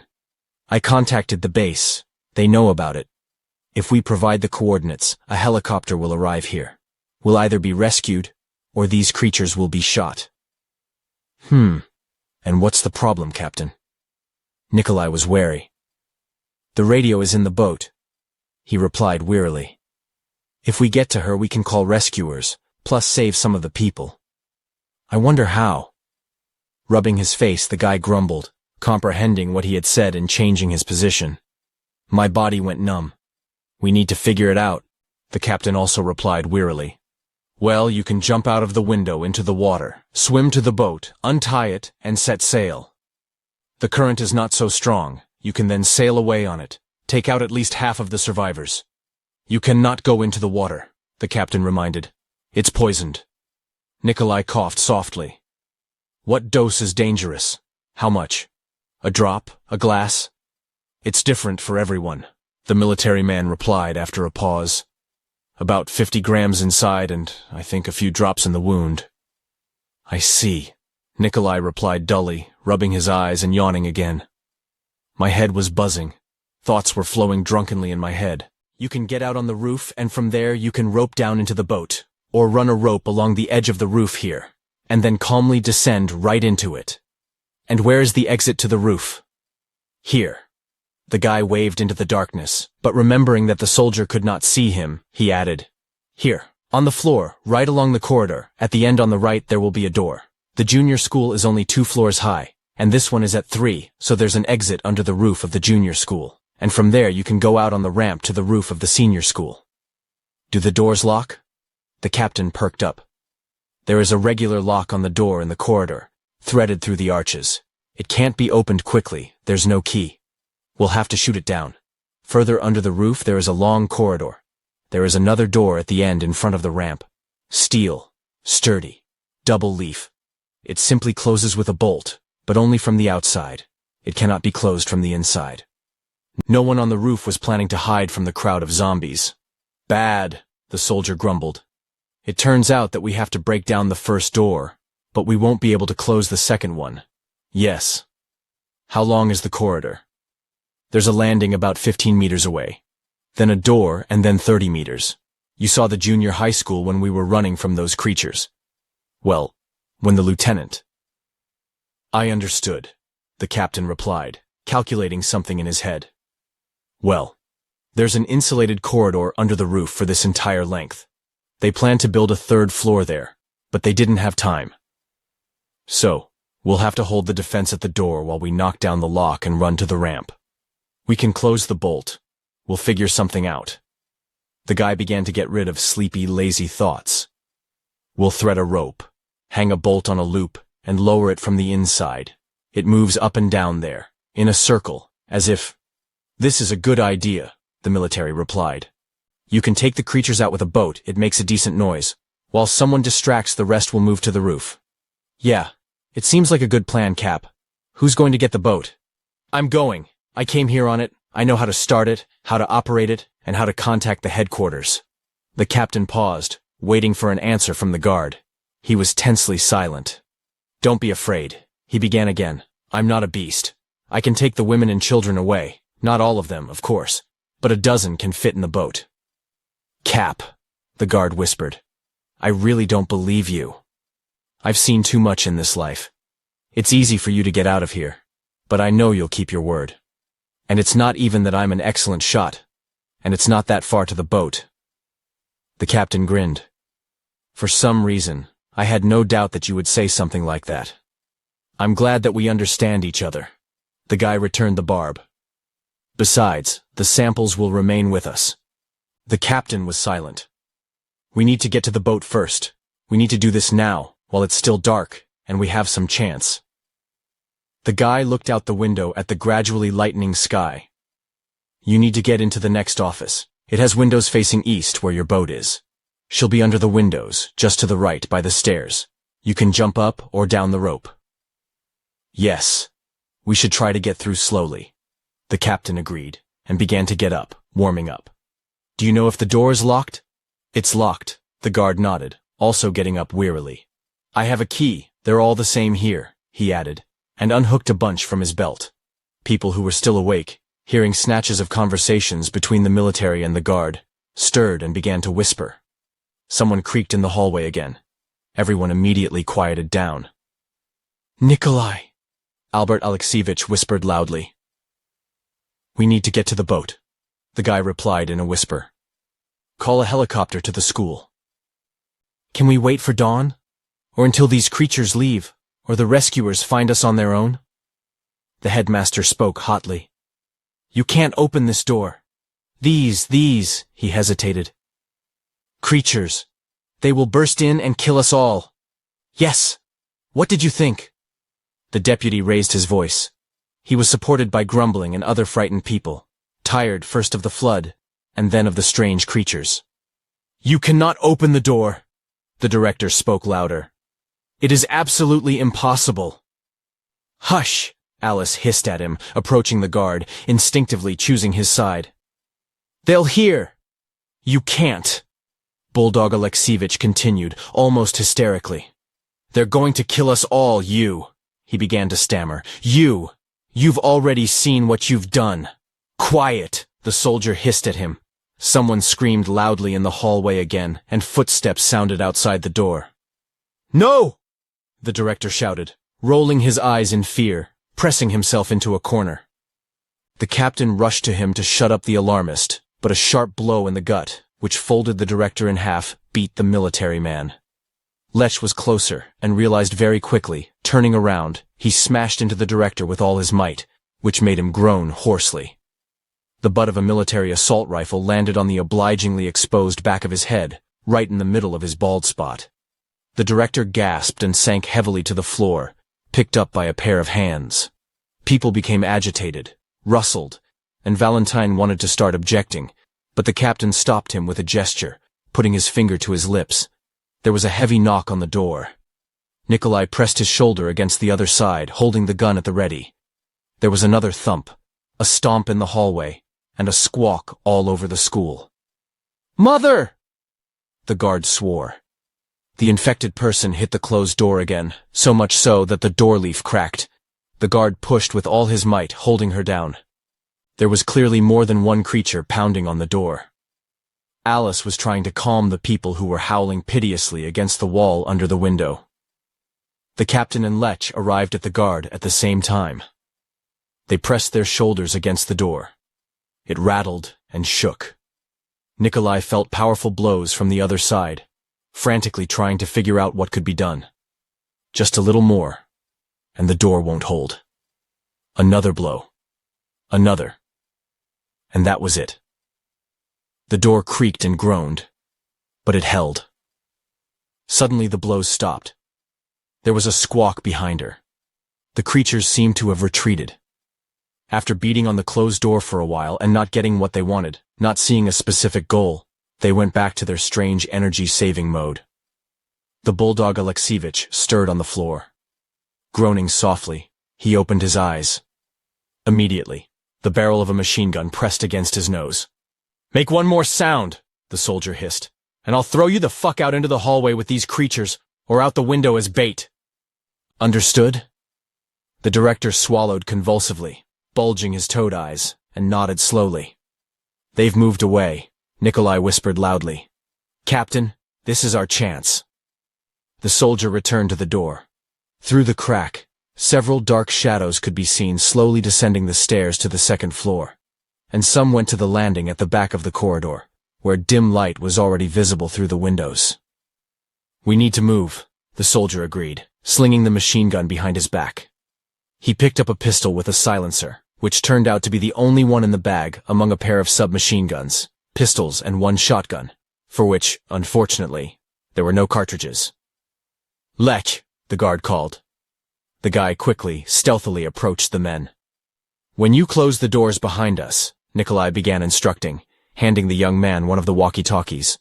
"Grab the handle, and before closing, lift the door so that it doesn't creak, then lock it." "Cole," Alice called in a whisper. "Be careful there." He nodded, turned the key, took hold of the handle, and lifting it slightly, quietly opened the door. The two shadows slid into the hallway without making a sound. Lech closed the door with trembling hands, turning the key. After getting out into the corridor, the men quietly approached the entrance to the next classroom. The captain raised his pistol and sat down on one knee, ready to open fire if necessary. There was a squawk on the landing. The guard inserted the key and turned it. He balked without making a full turn. "The door's swollen," he said in a whisper, and tried again. The captain cursed and pressed himself against the wall so as not to stand out in the corridor. There were footsteps on the stairs and a soft but sharp squawk. The soldier gripped the handle of his pistol, watching the shattered door leaf intently. Skr. Skr. The key was trying to turn in the keyhole. Shh. Shh. Sounds could be heard on the landing. "Wow!" the creature screamed again somewhere in the depths of the dark school corridors. A light shadow fell on the opposite wall from the stairs. The creature climbed through the rubble, crumbling the remains of glass and breaking pieces of plywood that came to hand. The relatives at the back of the corridor grumbled, began to turn at the sound. One of them made a loud noise, making Nikolai flinch. "Hurry up!" the military man hissed almost with his lips. It seemed that his heart was beating louder than the captain's voice that reached the guard's ears. Skr, skr, the key kept screeching as it turned. Shk, shk, the infected shuffled their feet up the stairs. The former man slowly turned his head towards the people hiding in the corridor. The gaze of the bloody eyes rested on the wall, shifted to the right, even more to the right. Now a locked door came into view. And now the creature was examining the corridor. It sees a dark spot on the right, darker than the darkness itself in the corridor, and looks closer, trying to figure out what it is. Suddenly, something hissed, and a lead fly flew past the creature, whooshing. On the landing, behind, one of the creature's relatives suddenly collapsed. It jerked its head towards the sound of a falling body. He saw how a small flock on the playground became agitated, looking perplexed at a suddenly fallen colleague. Infected by the remnants of his burning brain, he brought everything that happened together and, rumbling, turned his head back. The hallway was empty. The soft sound of a door closing reached his ears, but the former man, not seeing the target, only mumbled dully and staggering like a drunkard, headed down the corridor to the place where the dark spot had just been visible. Tumbling into the office, Nikolai gently closed the door behind him, letting the captain go ahead. "Well done, Captain," the guy said after catching his breath. My heart was pounding with excitement, and my body was covered in sweat. The military's shot turned out to be timely and life-saving. He deliberately shot at a distant infected person, so that the whole crowd would not rush towards them, if the one who fell into the corridor from the stairs at the wrong time suddenly fell. The captain, also breathing heavily, raised his thumb in approval. "We're in," the guard said softly into his walkie-talkie, listening to footsteps outside the door. "Okay," the radio answered in Lehi's voice, almost in a whisper. The men went to the window. There was enough light to see the furniture in the study without tripping over it. The dirty brown mass of the river flowed below. The boat was still there. She swayed slightly on the small waves created by the eaves of the building, tied with a rope to the window frame of the interstory ceiling. Dawn was breaking. It was noticeably brighter in this classroom. The clouds turned from pitch black to milky gray. In places, brighter spots could be seen through them, in which, if you looked closely, you could see the blue pre-dawn sky. The rain had stopped. The wind died down. Quietly opening the window, the captain let in fresh, invigorating air. He turned his face to the cool currents of the morning breeze. Nikolai rubbed his itchy eyes again. "Give me the rope," the captain said, turning around and froze. Nikolai frowned. "What?" The captain suddenly pointed the flashlight at the guy's face, from which he squeezed his eyes shut and jumped back, automatically throwing his arm forward, tensing his body, preparing to repel the attack, which he was ready for all the time that they spent with the captain in the corridor. There was no impact. "Eyes," said the captain. The flashlight beam lowered. "What?" the guard asked hoarsely. "Your eyes," the military man said somehow resignedly. "You're infected." The guy looked at the captain in shock. He scratched his itchy eyes again. He quickly walked over to the teacher's desk, took a small mirror from it, which he noticed when he entered the office, shone a flashlight in his face and took a closer look. Red eyes with a grid of ruptured capillaries looked out at the guy. The skin around the eyelids turned red, as if a person had been exposed to tear gas. The guy looked closer. He lifted one eyelid and the other with his fingers. A lump rose in my throat. Her heart began to pound, and her hands began to tremble. He staggered, dropped the mirror. Almost falling over, grabbing the table in time, he looked wildly at the captain. I think it's because of the smoke from the generator. I inhaled too much in the corridor. Don't inflate it, Captain, he said softly. No, the captain said, as if putting an end to the verdict, and turned away. Then I guess I got infected when I was saving Oleg, came a nervous chuckle from behind. Either he swallowed it or got it in his eyes. He suddenly vomited right on the floor, sharp, loud, and stringy. The creature in the hallway became agitated, scratched at the door but quickly calmed down. The guard, trembling all over, wiped the sleeve of his jacket with pink and white foam. That's it, he said with annoyance, getting up. Fate. The guy slowly, silently began to unwind the rope, tied one end of it to the pipe, looked down and threw the other end out the window. We have to act anyway, he said, panting with excitement. We need to save people. Do I still have time? Yes, the captain said. But you don't have much. There will be an attack soon, and then the process will accelerate dramatically. The guy nodded. He extended his hand to the captain. It was nice meeting you, Cap. The soldier shook the outstretched hand. Save the people. Don't let them down. Don't deceive them, the guard said, looking the man in the eye. Good boy, the captain drawled disapprovingly, rebuking the guy. Then he nodded and climbed out the window. He deftly descended first to the canopy over the porch, then from it, and like a cat, slid into the cabin of the boat. He lay down on the floor and, hugging tightly to it, crawled to the bow where he cut the mooring rope. He fastened the cable that had been thrown out of the window to the same handle on the bow of the boat. She slowly floated along the wall, carried away by the current. The rope tightened. The battery shuddered, but resisted. The motorboat froze after swimming a couple more meters. The captain leaned out from under the awning and gave a thumbs up.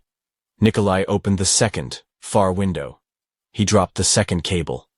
They hooked up the boat and took it even further to the corner of the school. To get under the windows of the classroom where people were hiding, it was necessary to bypass the building from the front. The current behind the school turned out to be oncoming, but the captain, deftly grabbing the window eaves and the brick of the wall, drove the boat further and disappeared around the corner, securing himself under the windows of the right office. Nikolai was left alone. He rubbed his face, looked at his trembling hands. That's it, he said softly. I jumped up. Wearily falling into a chair, staring blankly in front of him, he lowered his head. My throat was burning, and my muscles ached from the virus and fatigue that had taken over my body. It was insulting and bitter. He tried to save people, to be useful to them. And what did you get in the end? I've played with fate. I lost. The guy's fingers trembled. A tear rolled down my cheek. For what? What is it? He asked softly into the void. He looked at the horizon. The sun of a new day was rising there. His last day. He will no longer look at the sunrise, at the world outside the window. Soon he will see all this with completely different eyes, or rather with the eyes of the creature he will turn into. My breath caught in my throat as a lump formed in my throat. The world is cruel. He struggled with the transcendence, being at its peak, and logically, got everything that was due to him. No one is to blame for anything. He could have sat there and not mess around like the others, like Bulldog Alexievich or Valentin, to be away from all this. But he chose his fate and is now paying for it. Well, apparently this is his path, drawn once by someone's hand, and he is no longer able to fix something. But we still have time. And we need to be able to save those people who are huddled in fear under the windows of the next office.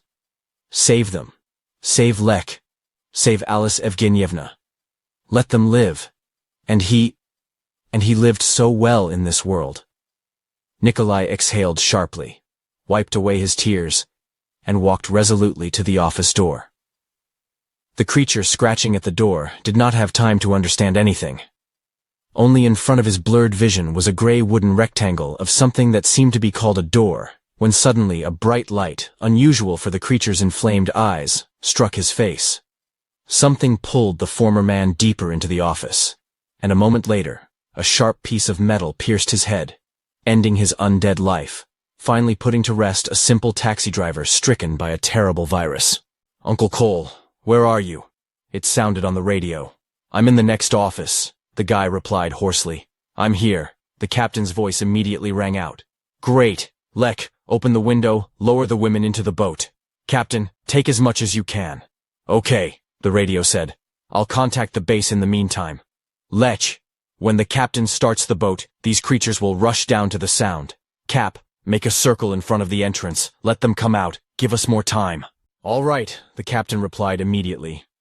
"So, Lek," the guy continued and coughed.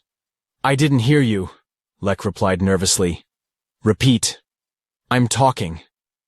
Nikolai coughed again. Pain shot through his body from a spasm that ran through his body. He fell to his knees, arched up. His jaw clenched painfully. His lungs seemed about to burst from the pressure. My vision went dark. The guy put his hands on the floor, trying to push through the lump formed somewhere inside. "Uncle Cole." "Hello."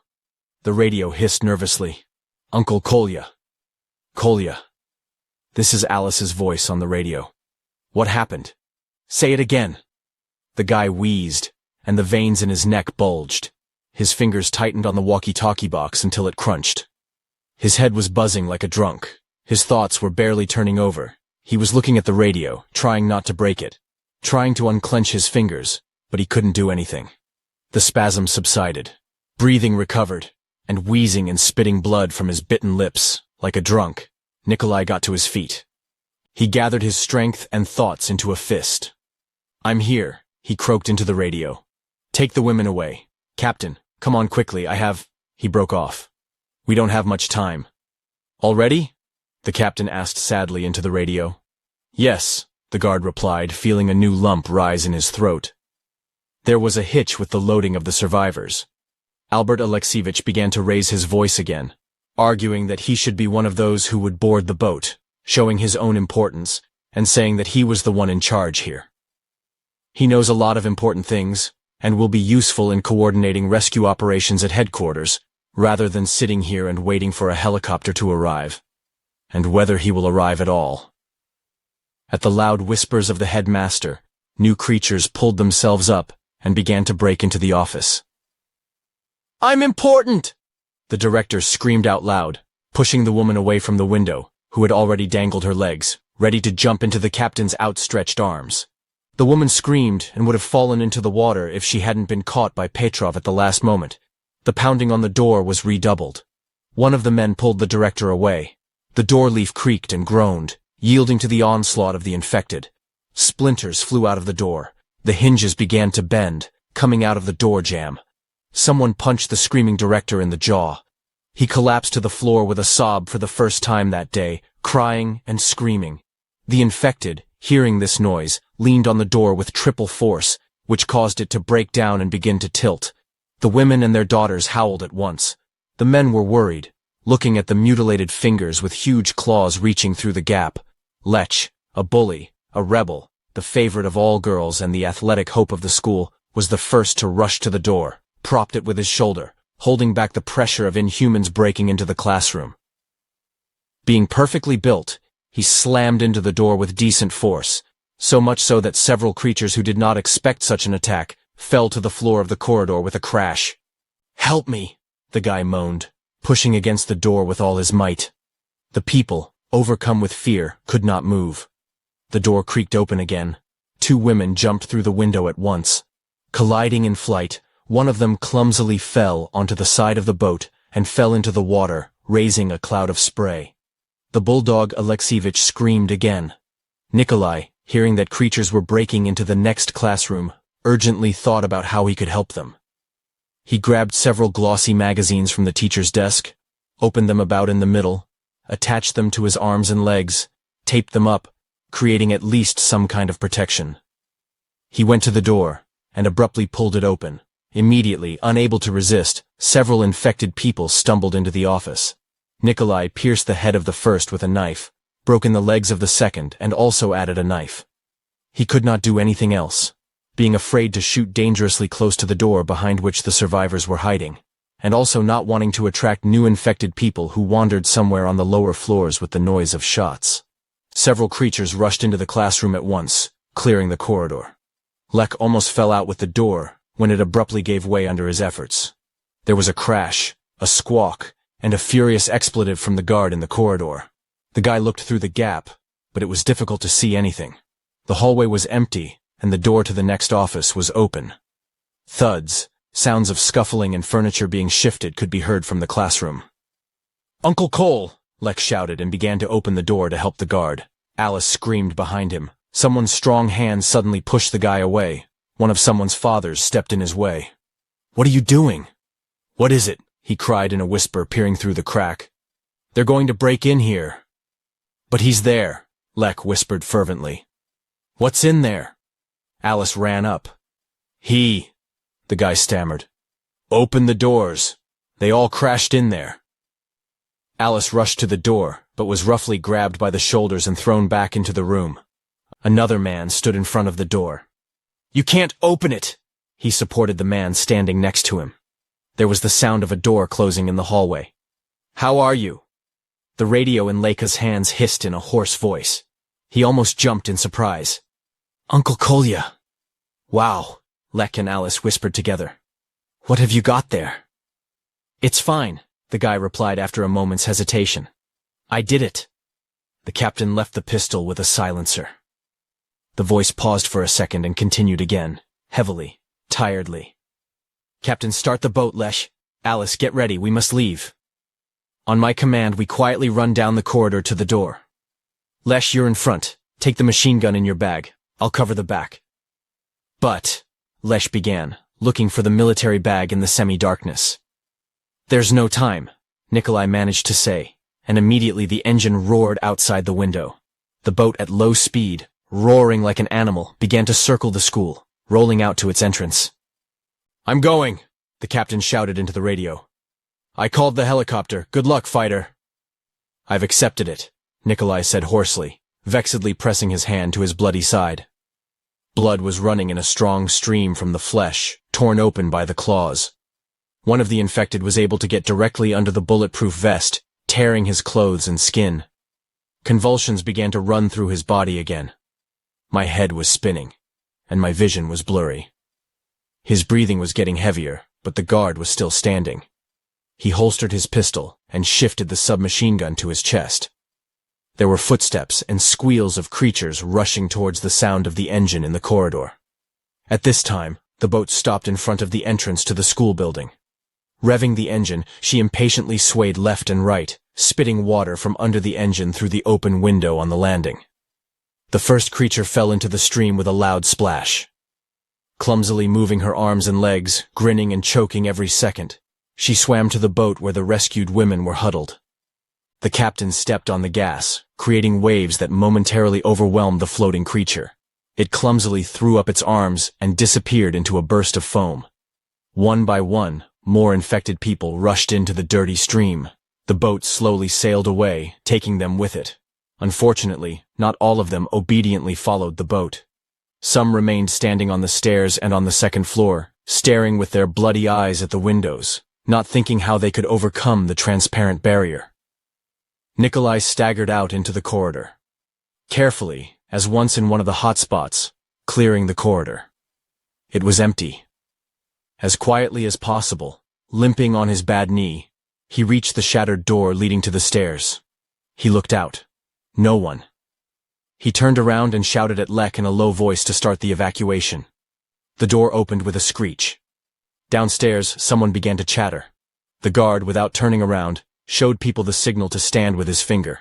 Between the railings, he saw how, one by one, former people rushed into the water and disappeared outside the school. It's a pity, but not all creatures succumbed to this trick. For unknown reasons, some remained standing at the water's edge. Apparently the sound food chain didn't work in their brains, or for some other reason they turned their heads, bubbling and growling, looking around. After waiting for a moment, the guard waved his hand, and Lek went out into the corridor and repeated his gesture. Alice ran out first. Stealthily, she ran up to the guy and hugged him. How are you? What is it? She whispered. It's fine. The guy pushed her away, trying not to turn around. Get the people away immediately. They didn't all run after the boat. The girl hesitated a little, as if about to say something, but decided that now was not the time, and Lek jumped up and smoothly pulled her along. People, one after another, slowly began to leave the classroom. They tried to move along the corridor quietly, but one or the other sometimes accidentally touched the debris lying on the floor. The creatures didn't react much to these sounds until, according to the law of meanness, it was Albert Alexievich who stumbled over a large piece of wood and fell to the floor with a crash. Mat! Nikolai swore, seeing how some of the creatures raised their muzzles to the source of the sound. Two of them rushed upstairs. The guy gripped the machine more comfortably. Bagoo! Stop it! He shouted, and the group of survivors rushed down the corridor, no longer hiding. The first infected person climbed onto the floor space between the second and third floors. When he saw the man, he started laughing loudly, but a bullet fired from the guard's machine gun interrupted his call in mid-sentence. There was a loud howl, a deep growl, and the familiar throaty cry of a bird. Footsteps slapped, moving bodies rustled. Two men picked up the director and he hobbled, cursing, clumsily ran forward, pushing people aside. He ran heavily, with severe shortness of breath, his eyes bulging and blushing like a cancer. One step, one more step. The last time he ran was when he was a teenager, and after becoming a well-respected director, he couldn't hold anything heavier than a ballpoint pen. This race against death was very difficult for him. At some point, Albert Alexievich realized that he was about to fall. He grabbed someone's shoulder in the hope of holding on. The woman running next to him screamed, probably thinking that one of these terrible creatures had grabbed her. Screeching, she jerked, stumbled, and clung to the back of a guy running next to her, who fell behind a man, and the four of them collapsed to the floor, creating a traffic jam. The people running nearby turned around. They helped the woman up. Albert Alexievich, beside himself with fear, jumped to his feet and rushed forward, not understanding the road, looking at the flashes from the guard's machine gun flashing in the corridor. He stood at the smashed door and fired bullet after bullet at the incoming wave of infected. The last two men, who brought up the rear of the procession, took two desks out of the office and, when the guard waved at them, shoved them into the gap, creating a traffic jam. The men raced down the corridor. Albert Alexievich saw the crooked fingers sticking out of the doorway, the distorted faces of the former people, pitted with scabs and blisters, and viscous saliva flying from their bloody teeth. He was so scared that he didn't notice how he bumped into the woman who got up again. She fell and clutched her leg with a cry. Albert looked at the bursting creatures in fear. He looked at the screaming woman, then back at the creatures. Backing away, fumbling with his hands, the director jumped up and ran away, not even trying to help the woman. She somehow, sobbing in pain and fear, howling, got up and practically on one leg, limping, began to move along the wall, holding on to it. The men who were running last grabbed her by the arms and, lifting her up, carried her forward. Nikolai reloaded the machine gun as he walked. Stopping in the middle of the hallway, he turned around and fired a long line into the jumble of bodies and furniture. Bullets rattled loudly, squelched wetly, and thudded against concrete, bodies, and metal. A shot rang out ahead. One more. The young man turned around. Really? His heart trembled. A spasm ran through his body again. Peering closer, he saw Lek shooting at the lock on the door. He exhaled. He released the rest of the magazine into the dump and limped forward, reloading the magazine. He ran up to the group of survivors just as Lek managed to unlock the door and a stream of people poured into the dark corridor leading to the next door. The guard frowned at the lock. He picked at it with his hand. Thoughts turned over in his head slowly and tightly. Something was connected with this lock. But what? The guy shook his head. What about now? Lek began. To prop up the door with something, somehow, close. It is necessary. Nikolai heard the guy's words as if through a pillow, understanding only some of them. Go, he breathed, and turned toward the rumble in the hallway. But how? Lek shouted. And how are you? Kolya! Alice shouted, hesitating at the second door, and seeing the hitch, rushed back. Run! Stop it! She shouted. As if in slow motion, She saw Nikolai's hand rise and forcefully push Lech into the hallway. Dropping the machine gun, he took a couple of steps, looked dumbfounded at the guard. He calmly touched the door and began to close it. "No!" Alice shouted, realizing the whole situation. "No!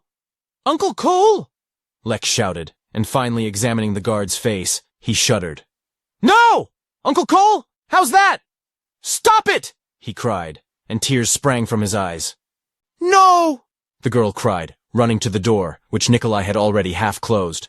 "Well, no! No! Stop it!" she screamed, trying to drown out the screeching coming from the hallway. "I'm sorry," the guard said with an unruly tongue, shaking his head nervously, as if swatting away a fly or in a fit of convulsion. "Don't come any closer. It's infected," he croaked. "I was diving, for Oleg, water. Probably. He got infected." The guy tried to explain to the girl everything that had happened, but only a few words escaped from his broken, bloody lips. "But why? Why him? Well, how is that?" The teacher's voice dropped to barely audible. The girl sobbed, sniffled, covering her face.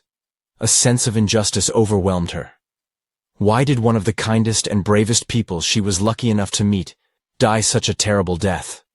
Why was the man who had been ahead of them all this time, from the very beginning of the disaster, saving them all this terrible, hellish night, now standing stricken with a deadly virus, turning into the same wild, bloodthirsty, and murderous creature, while those cowardly parodies of people who were now huddled at the opposite door remained live?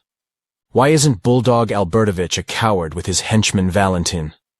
Why would those who were afraid to even look at these creatures stay alive, while Oleg, who went to get water and food with a security guard, and a young man who was still a former schoolboy today, died foolishly, having contracted a fatal disease through a cut?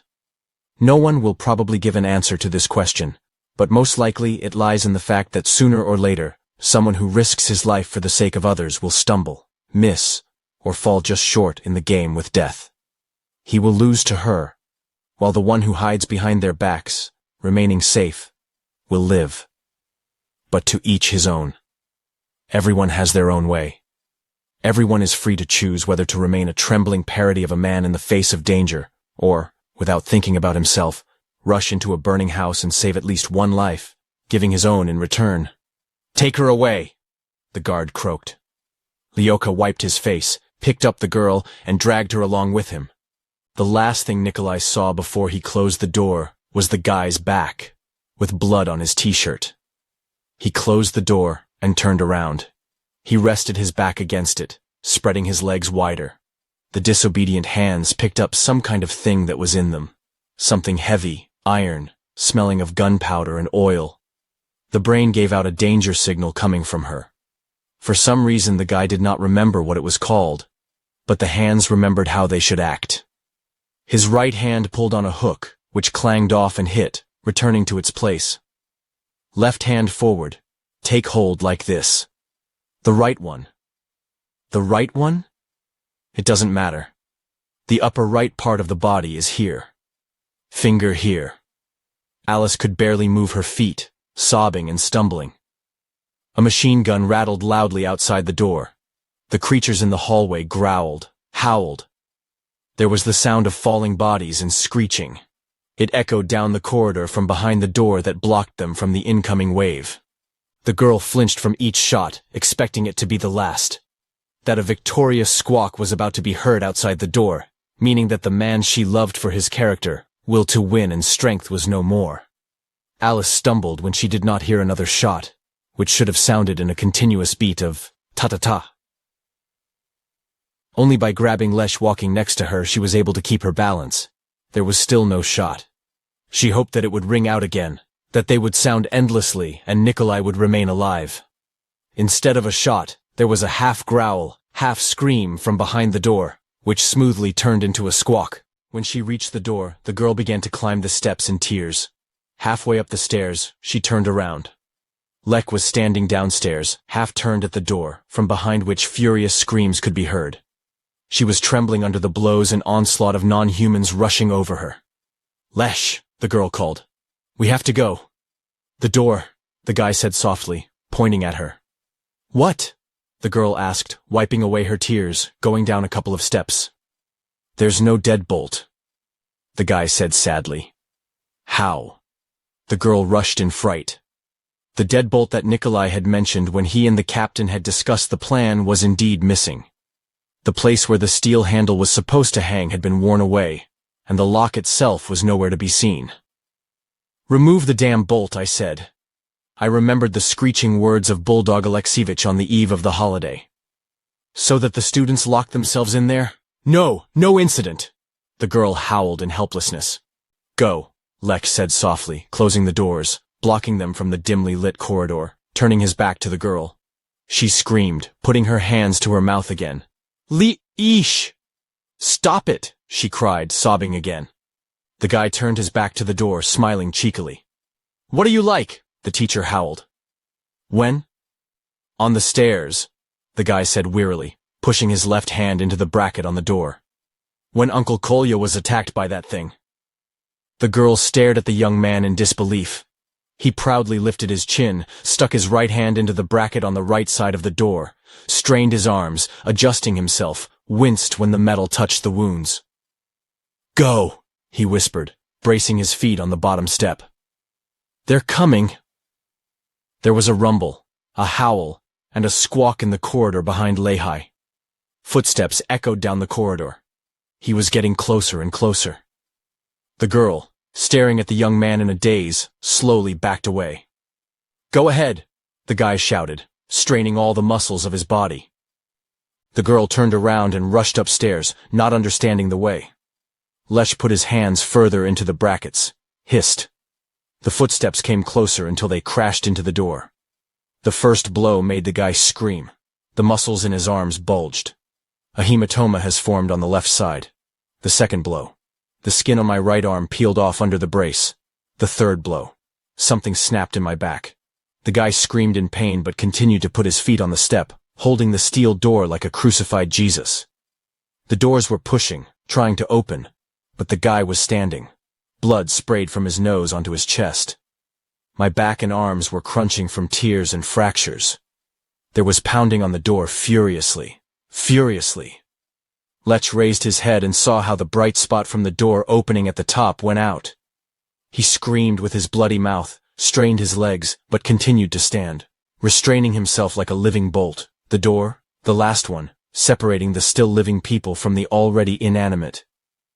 Alice fell on the last step, falling out onto the roof. From below came the cry of a guy who was holding on with his last strength. She covered her ears to block out the scream that was forever ingrained in her mind. 5. 9 hours after the disaster, the roar of a helicopter rang out at dawn. Tired, exhausted people were crowding on the edge of the roof, hiding behind the ventilation duct booth.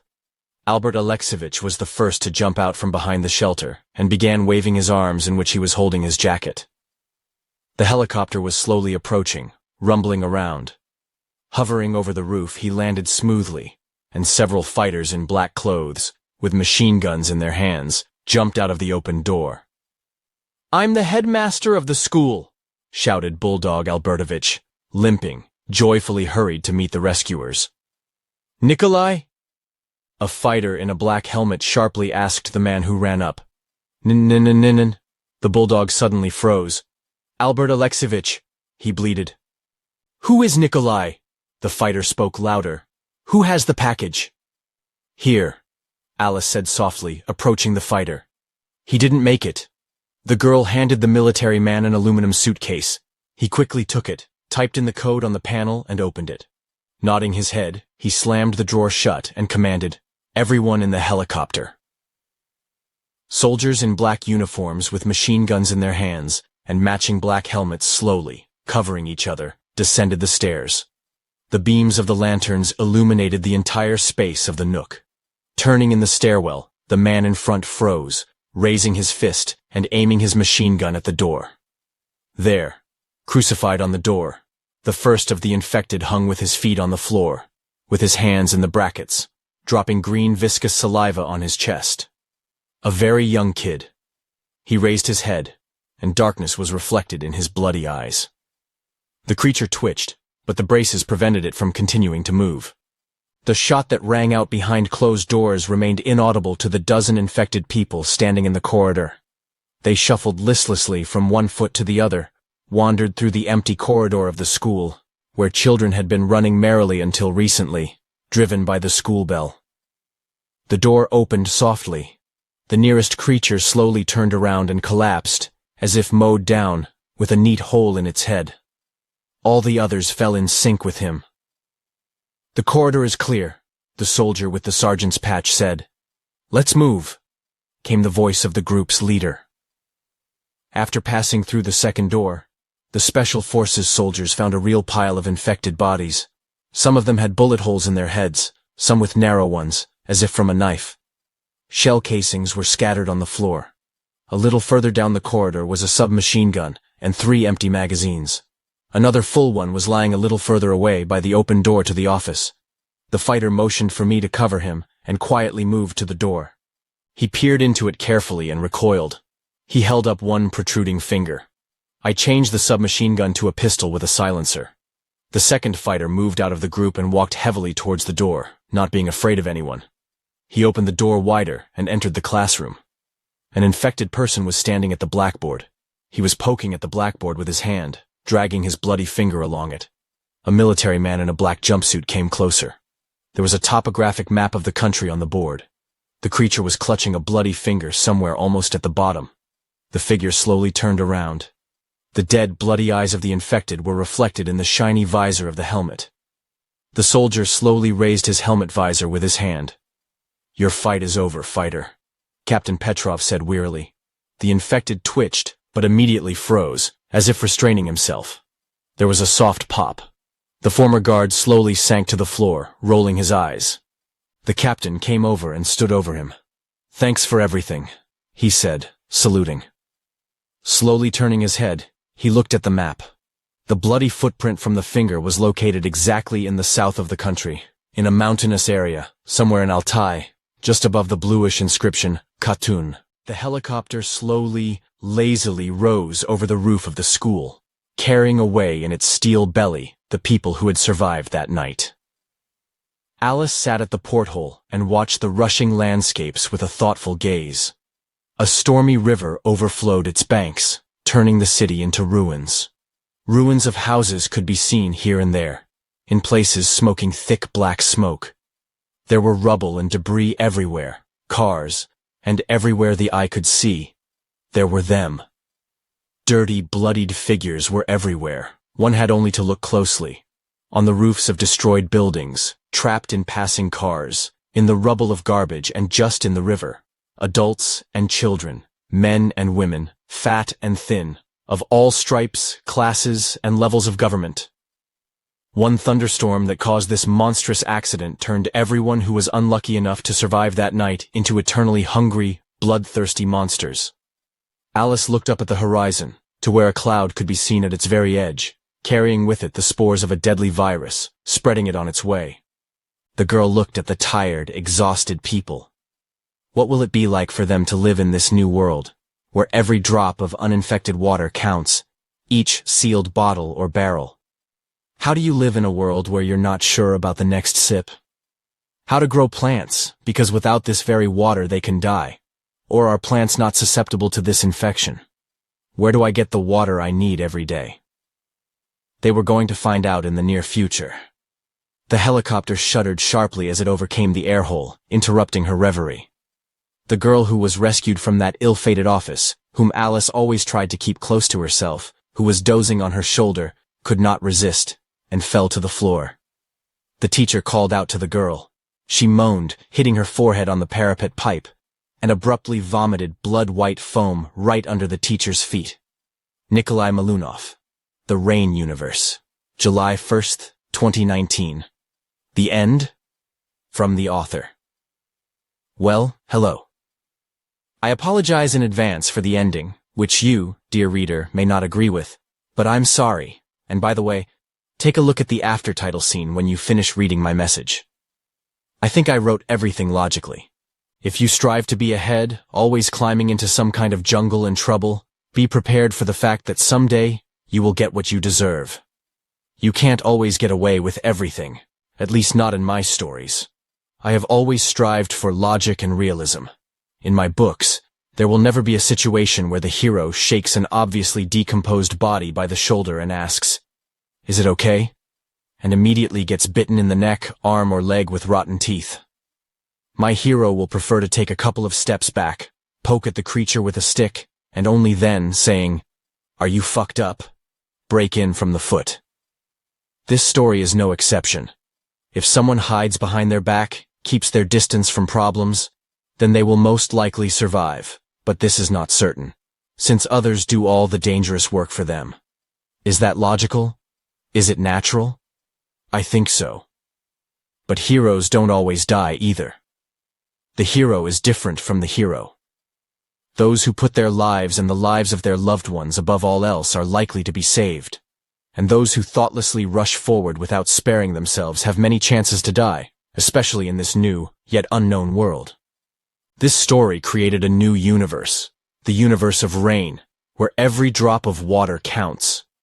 I hope someone will be able to expand this universe someday. I will be only glad of it.